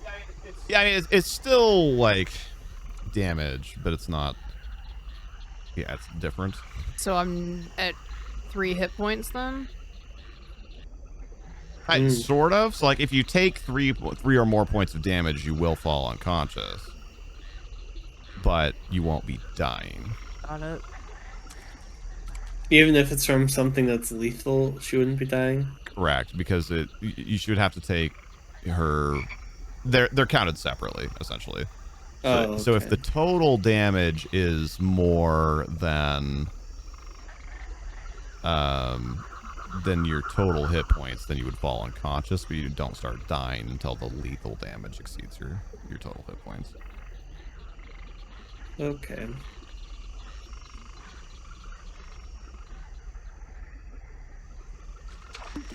Now we're going this way. All right. So at this point, it's been 9 hours in. You have one person who's probably too tired to continue. So if you want to just kind of describe to me like what type of terrain you would like to try and kind of set up camp in, then we can kind of like fast track that process a little bit. You said we were like kind of like up towards the mountain, right? Yeah, you're kind of like you're kind of in those like scablands where it's like more rocky than not, but you're not like on the mountain. It'd be fine, like if there's like a part where there's like an overhang or something over by the mountain where we could like go under. That's what I was thinking. Overhang or a little cave, something like that. Yeah. We do have a tent. It's really windy though. I don't know. If the tent Do you will- want to sleep in the kite in the windstorm? I was gonna say we might have a kite rubato after all. That'd be pretty funny. Does anybody have like 100 foot of rope or? Yeah, if you wanna, anyone that wants to can attempt either a survival or a geography check to kind of like suss out a good location for that. I'm also gonna keep an eye out for any hints of ruins. I got 14. I got a nat 20. What is Dixie that? got a natural 20. What Yeah, does that that'd make be your nice. survival? 19 or 21. 21. Okay. I rolled a 5.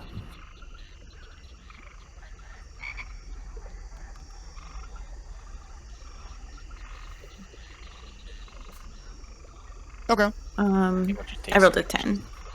So you guys, I say split up, but I mean that very loosely. Like you just kind of make a little search pattern, check the general area where you are. I'd imagine nobody goes any more than 100 or so feet in any direction, and Skabosh manages to find a nice little overhang, not like a cave or anything like that you're gonna have to worry about sharing with anything, but just a good overhang in the rock where you can set things up. I do have it right here.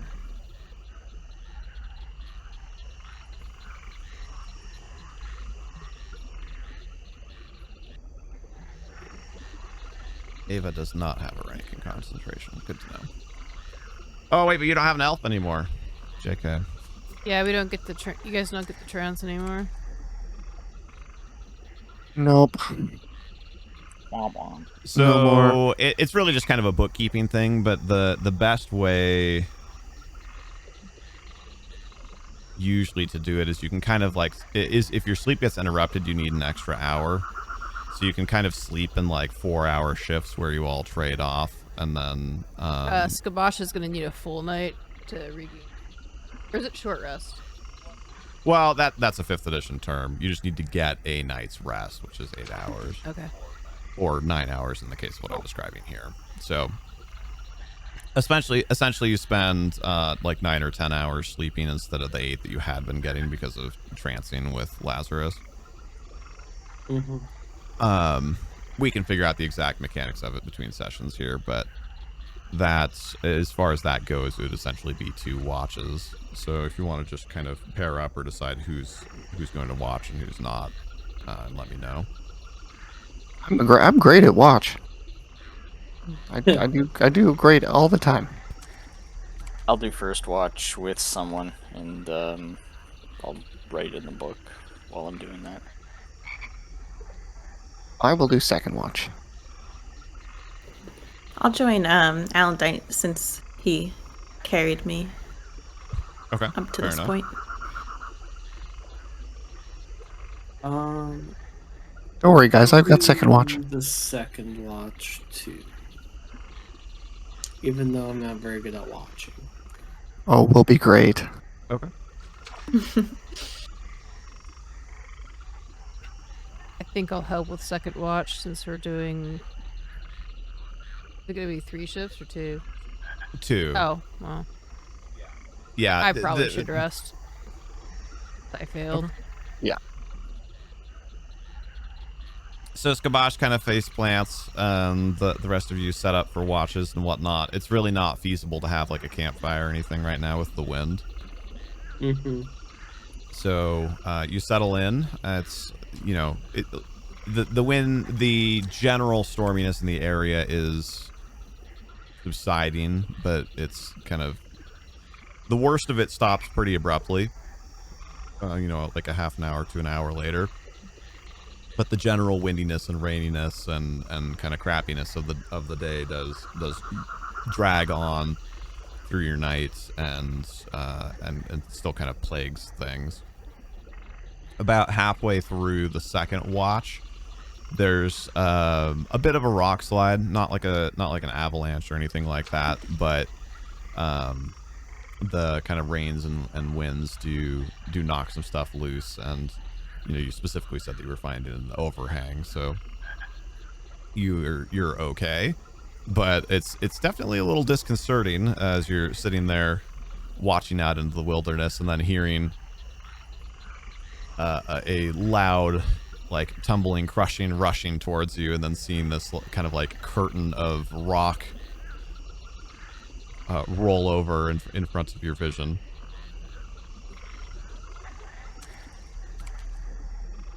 But you otherwise make it through the night without further incident, and you know, pull up stakes, so to speak, and get going for your next day.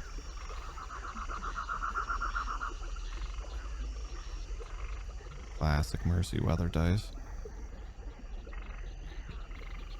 Mm-hmm. Didn't that one winter storm last for like 4 months in game?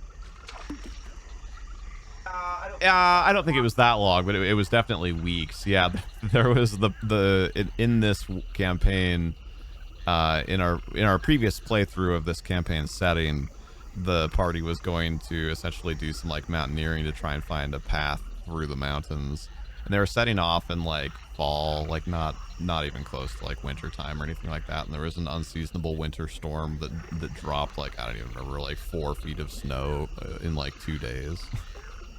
And they ended up getting snowed in, and for those of you that know your Northwest history, like, ended up nearly going Donner Party on each other.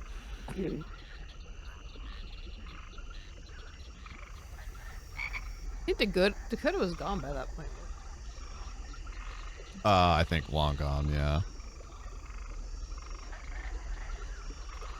So your morning of the 16th day now of mid-spring. It's still very much windy. You're probably still looking at carrying your little ones, but there's no sign anymore of those strange, like, swirly clouds that you were seeing the previous day. And we are rested, no more fatigue. Correct.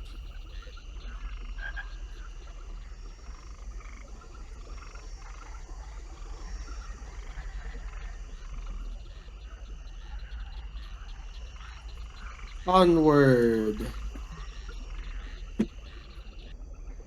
Who's leading the way today? Ava. They Probably our do our wonderful morning guide. opening prayer, and that's it. Eat rations and start the day.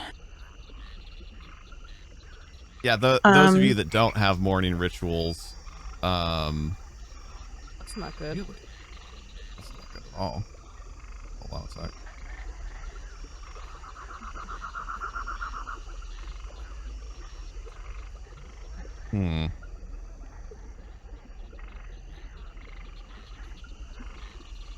Does not make sense to me at all.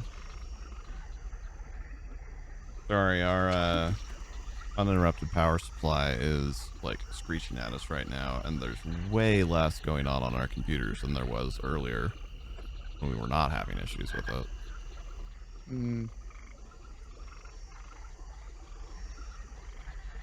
So just Yeah, as far as morning rituals go, I sit and prepare my spells for the day. Tucked back against the wall as far as I can. Ava, she wakes up and she reaches her arms out and stretches and kind of fixes her hair because it got a little crazy from tossing and turning. And she, while you guys are doing that, she's kind of like looking up at the sky and just like assessing the weather and thinking about the day ahead and thinking about like what pace the group should be moving at now that the weather's getting a little bit better.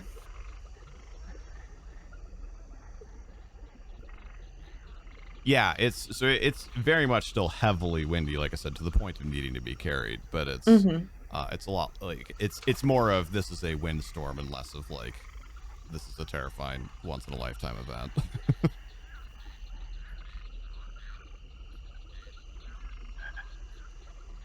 Still rain or just winds? Just winds now. Okay.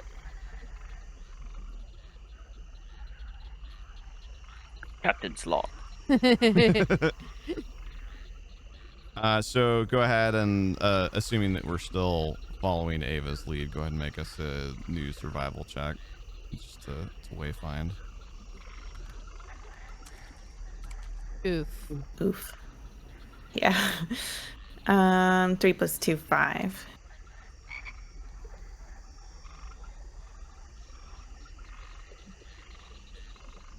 But it wasn't a 1. That's true. It's not a 1. It's true. I'm not doing a great job of leading the group with my survival skills. It's okay. You're not a ranger. You're not a tracker. I rolled Stage a fright. 10. First time. Yeah, so I was gonna say I would probably describe that as maybe Ava seems a little bit flustered kind of by what's going on, and you see some kind of indecisiveness of like, well, maybe we should kind of like go down into the trees a little bit more, be protected from the wind, or like maybe. You need a lift up to see more? What's that? I'm asking if she needs a lift up to see more to get a better vantage. So it's probably to the point where reasonably speaking in character, you might be thinking like, might have somebody else take over and kind of lead the way for a little bit here. Sometimes it's a good idea for a second opinion. Could I help look around and like? Sure. We haven't been through this part of the forest before, have we? No, you're not. Okay. Hold Can I on, try wait, to help, okay. like look at the mountain and try to get us like back on track? I'm trying to remember who was it who led us in the completely That was wrong me. direction the last. Yeah. Have I been in this end of the woods? Oh, gosh, no. Bahir. Oh no. Like I said, I did roll a 10 total, if that helps. So I mean, you guys are really just trying to head in a general direction, right? So it's less of like, oh, we're gonna, you know, like I closed my eyes and spun around and chose a direction, and more of like your plan for how to get in the general direction where you want to go is bad. So I'm thinking a 1, you're actually maybe thinking like, well, if we just climb the mountain, like then we can see exactly where we need to go. Like we can see what was happening back towards Capstone. Like really the mountain probably seems like the best plan as far as Bahir's concerned. Just like, Climbing has done us well before. You can trust me, I led us all back on track after we got lost last time, you know? Well, that's true. I forgot. Shoot, I forgot about our videos from Atkinson. tell you what, you climb up first and then grab my armor, and it sounds like a great plan. So I can't help at all. So I thought you said your roll was a 10. It's better than a 1 or a 5. Very true. It is. Yeah, I mean, so if you guys want to kind of like handle this in character, I guess the like I said, the point is there's some dissension about what the best way to accomplish getting around the mountain is. I mean, without playing, how do you know who has the best idea? Well, I mean, how do you really know ever? Good point. I'd say, you know, we just go ahead, climb up the mountain just a bit, you know, so we can see over the trees and know where we're going. None of us can climb. And all we need to do is get to the west side of the mountain, so we just follow the very edge of the mountain till we get there. East side, but yes. East side. Sorry. Now, when I was coming through this way, I think I remember this a little bit here. And I'm pretty sure the best way to go around the mountain is to go around the mountain. Rubato. This way. Rubato. Did you come from the east side of the mountain? No, it's from the north. North side of this mountain. Okay. Yeah, kind of northwest. But I mean, it's a pretty tall mountain, and you use it as a waypoint as we're traveling in this direction. I think we should. Okay. How many opinions we should do go we with have? the gnome. I'm siding with the gnome. Well, sorry, the gnome, not the halfling. Okay. So, what is the gnome's advice that you are going with? Go around the mountain, not over it. I haven't rolled for survival or anything. I was just putting in my 2 cents. I can roll though. Yeah, you might as well. My vote is 1 and 2 is Bahir, 2 and 3 is for Rubato, and 5 and 6. Oh look, is Rubato could be very convincing. Natural 20. Yeah, make so you have a good plan. Make us a charisma check. Try and who made a convince great them. plan?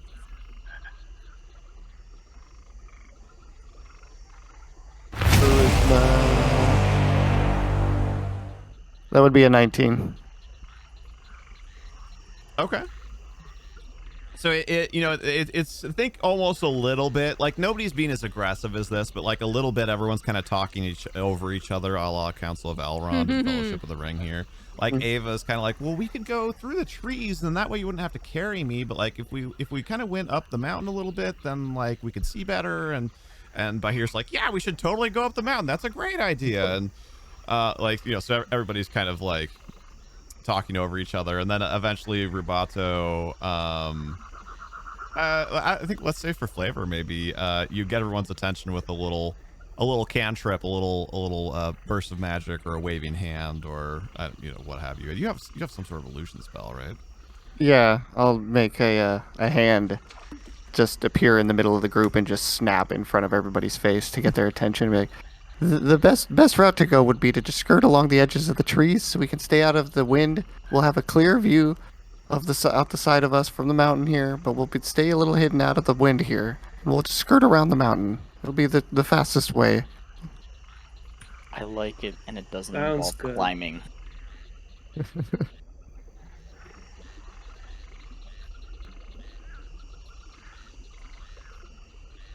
Yeah, if only there was a way to get the dice rolls to show up on the map screen when we're traveling. Yeah, that would be nice. That would be fabulous.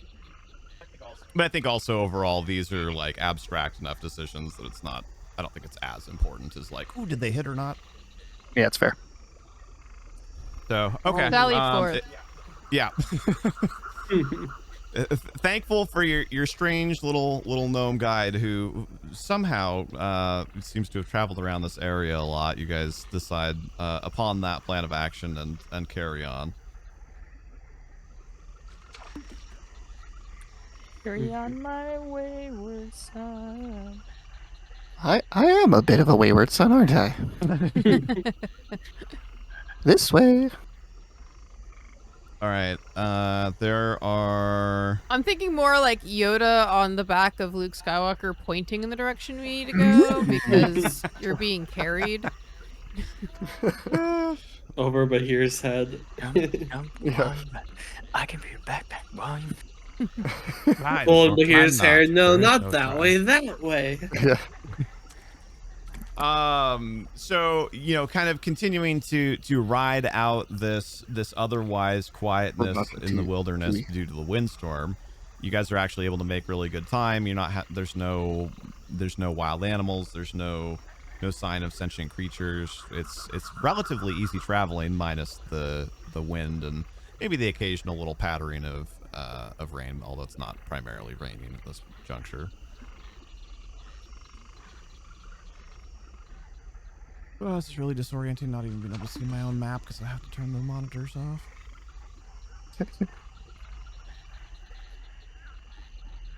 Actually, shoot. What am I talking about? Go low tech.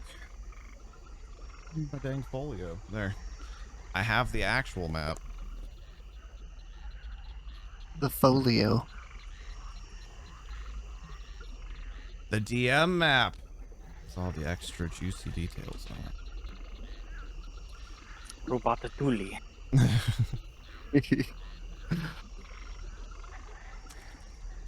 Maybe we can practice sword fighting like this.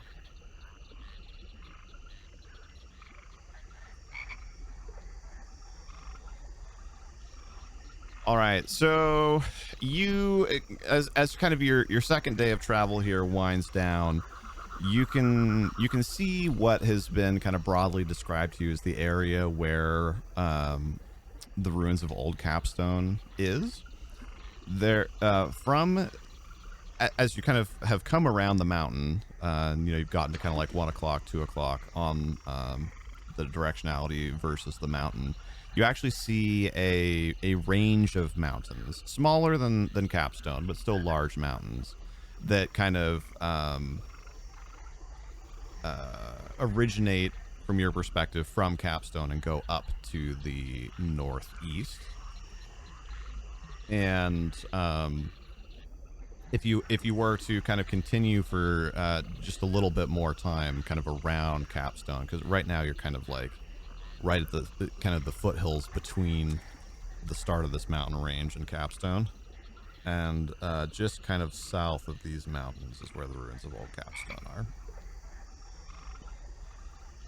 So this area in particular, as far as why anybody would be here, is being excavated reasonably heavily by especially a lot of the gnomes in the area. They tend to to be a little bit more sciencey, a little bit more studious, a little bit more like interested in history than a lot of the other peoples, especially since Rin itself is a predominantly human kingdom and they're more or less happy with the status quo right now. So if you actually go to the ruins of Old Capstone, it's entirely likely that you can find some archaeologists and kind of scientists and whatnot, or if you want to like kind of a little bit more skirt the area without necessarily going to the ruins, you can do that as well. I think going to the ruins would be helpful because, like, the people who work around here would be the ones who know about what's going on. Agreed. I think that's a good idea. I completely agree. The ruins we should Maybe go. we'll find Rubato's people there. Yeah. Ooh. Okay. Skabosh, I can't believe we forgot how to get here.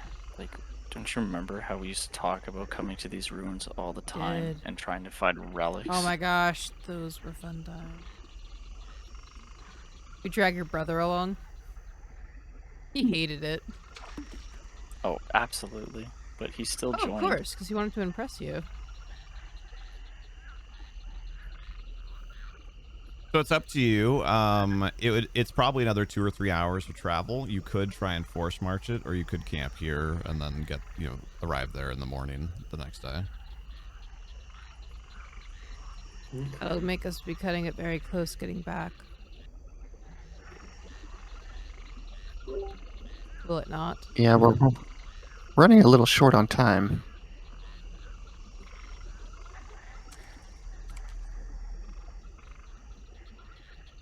Yeah, we maybe just we go pick up the for it? pace a little and go for it tonight. Can Well, we what do we see fast march here? instead of Like, base? do we have to scout that exact location? Do we see any activity around here that shows We could ask any the scout. traveling? Well, I mean, at this point, right, you travel kind of until sunset, so you probably don't have like a super good answer to that question until morning. Well, is there any chance that the scout can scout now in the area that we're in? See if there's anything orcish looking around here. Are you asking me or her? Both? ¿Por qué no los dos? I mean, that's also going to take time, right? So if the debate is about whether or not to keep traveling right now, I think that would be decided regardless of the answer to that question. All right. Do we want to push I feel- forward? I think we should push towards the. I mean, push forward. they might have slightly more comfortable places to sleep, for one. Good idea. Mm-hmm. Plus, I think the ruins is probably going to be our best bet for information. Okay. Yeah. So go ahead and make Oh, us look, a 16. fortitude saving throw. DC 12. Are we still being carried, or are we walking on our own now? Um, 11. 12. at this point, I mean, it's up to you guys if you just want to keep using your Or the friends as actual mounts, DC but 12. it's probably by around this time the wind has probably died down to the point where the little ones can walk. Nailed it. I wouldn't mind Nice. to keep carrying Rubato. If you want. No tea. I could go for days. Keep up the pace, guys. I'd take it as long as you were willing to offer, so I suppose I'd leave that up to Mercy as to at what point I would hop down and Oh, if I that don't would care. I mean, there's no. if it mostly would affect Does the whether or other not I would gnome need want to roll. jump on my shoulder? I could just keep going. I mean, yeah, you guys do the most optimal thing. It's going to make it harder if you get down, probably. Mm-hmm. Like, do whatever you think Rubato would do. It doesn't affect me too much. Like, I have a great sword, so I'll have to carry it instead of having it on my back. But, like, I have normal armor, like light armor. So. Alright, I would have stuck to that then. Yeah. Okay. What about Ava? I could probably still stay on Alondite to not slow us down further if Alondite is okay with that. I'm feeling fresh and fine. Nice. Let's go, team. Yes. Okay. So I guess I could look back at the I don't think history. any of us failed. If Skabosh succeeded. Rocket presumably succeeded unless you somehow have a minus to fortitude. You have a +4. And Amras nat 20 that. Why do we need horses? This works great. Don't Yeah, get Alondite started on the horses. Okay. So then we roll again. It's DC 14 for the next hour. It goes up by 2 every hour. yeah, I failed that one. I got that 20. I don't know. You Went can look by at the sweat. history by clicking the book in the top right. You got a 3. Emrys and Skabosh both rolled 3s. Oof. Well, now all of a sudden I'm tired. I kind of just drop Ava. Just So and Mandy actually rolled, so I think this kind of works. Alondite starts getting tired, and then Ava hops down and makes the trek on foot. I say to Alondite, thank you for carrying me, but I'll take it from here. Give you a break. that's great because kind of getting a little winded. Yeah. You doing all Don't right want to there, hurt your Big back. Yeah, you know, the scale mail's kind of chafing in places. It's a little grungy. All right, so Skabosh already did. Just make sure for Alondite that you roll d6 for your non-lethal damage. And then you can force march again after you fail. But Oh, We want to. but if you fail again, then you become exhausted. You do think probably even at maybe slightly reduced pace while fatigued, probably one more push will get you there. Let's go for it. We can do it. It's not that bad. that chafing's pinching somewhere real Right. bad.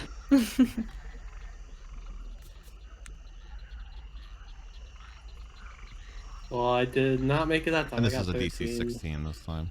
I meet.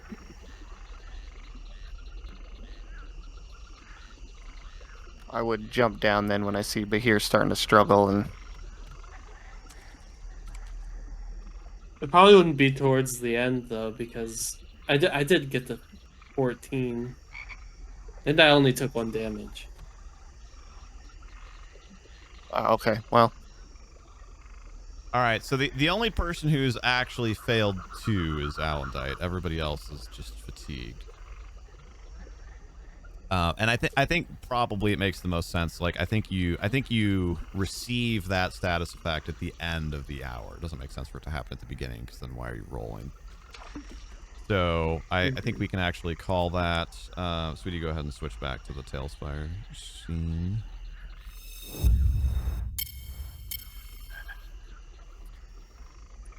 Really? Holy Ooh. smokes. Are you out? I'm out. Just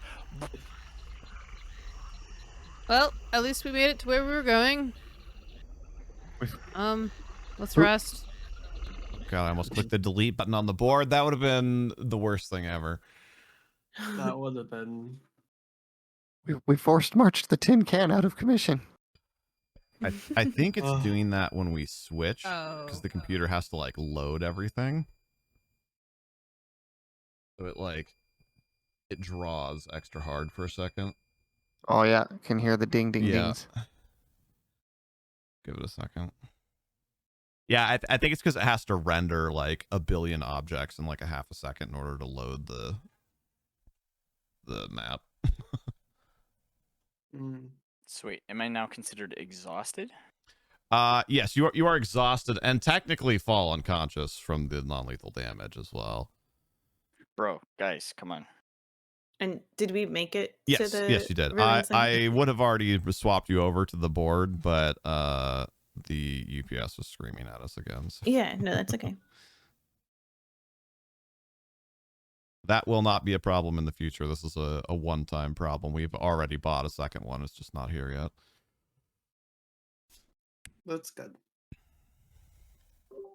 We just want, they're like $200 each, so we wanted to see if we liked it before we did that twice.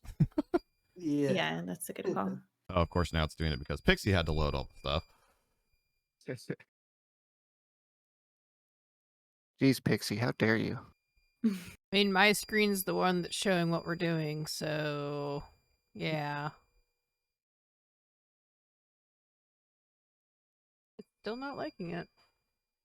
Yeah, turn off your main screen for a second just to get it to chill. I don't think it's gonna chill anytime soon. I really don't know what So else now to we turn gotta off. carry this big guy in. Yep, I think we do. We're at the lug his tin can butt around until we rest for a bit. I'm gonna That's have to sleep fair. for 24 hours to get rid of this status. It says after 1 hour of complete rest, an exhausted character becomes fatigued. Oh, okay. And then after that, I have to stop. Okay, hold on. So I have to rest for 9 hours. And then when you get fatigued, you have to rest for 8 hours. Yeah. Essentially, we'll just rest here while we scout around, and hopefully we don't run into anything to fight, and then we head back. It'll be easy, right? Yeah. What could possibly go wrong? It'll be fine. The big man did carry Ava for a good while after all. We can carry him for a short bit. Yeah. Carry him or drag him? How big is, how much does he weigh with all He's that a human armor? with armor on. Oh boy. Probably You want actual I'll weight? be dragging. I'll grab a foot and carry that. I might be able to carry his helmet. Actual weight plus everything else, you're looking at. Okay, my weight is 175 plus 30 pounds of armor plus a 10-pound shield plus I don't even know what my weapons weigh. A lot. Yeah, we could So just we're- roll them. We're gonna be sweating, is what you're saying. Clank, clank, clank. 20-pound tent. We'll just rest here. It'll be fine. Rest until he's conscious, and then do our scouting, and he can rest while we're scouting, and then we leave. Plan. It'll work. I think that's a good plan.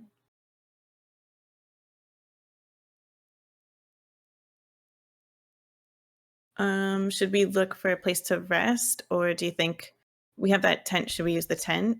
If I guess depending on if there's still some wind over here. So there, yeah, I mean, there are actual buildings that you can see probably from where you are there. Yeah, we've got like 100 yards to push forward till we can get to a slight bit more comfort. Okay, perfect. We just gotta make sure there's nothing in those buildings for us to run into. So maybe we can all approach I think you'll be good to turn it on and now, sweetie. go to that gate. And should we have someone head in there and check it out and see if that first building is that? safe? Yeah, that sounds good. Just since Alondite is down. Yeah. Who's going to stick with the tin can to guard him? I'll stay with him. Okay.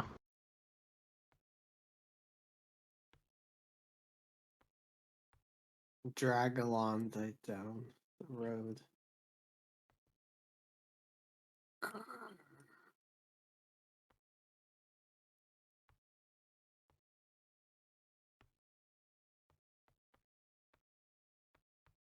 So what would be the best skill for that? Move silently to check out these buildings? Or I guess maybe I should wait until we get there. Sorry, I'm getting ahead of it. Tin can moves on its own. Slowly but surely. He's inchworming.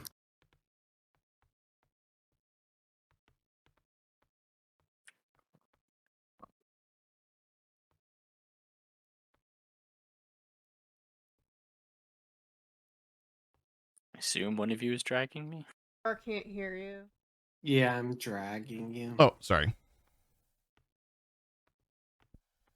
No, you're good, Aurora. Thanks for looking out. There's some technical issues going on in the background here.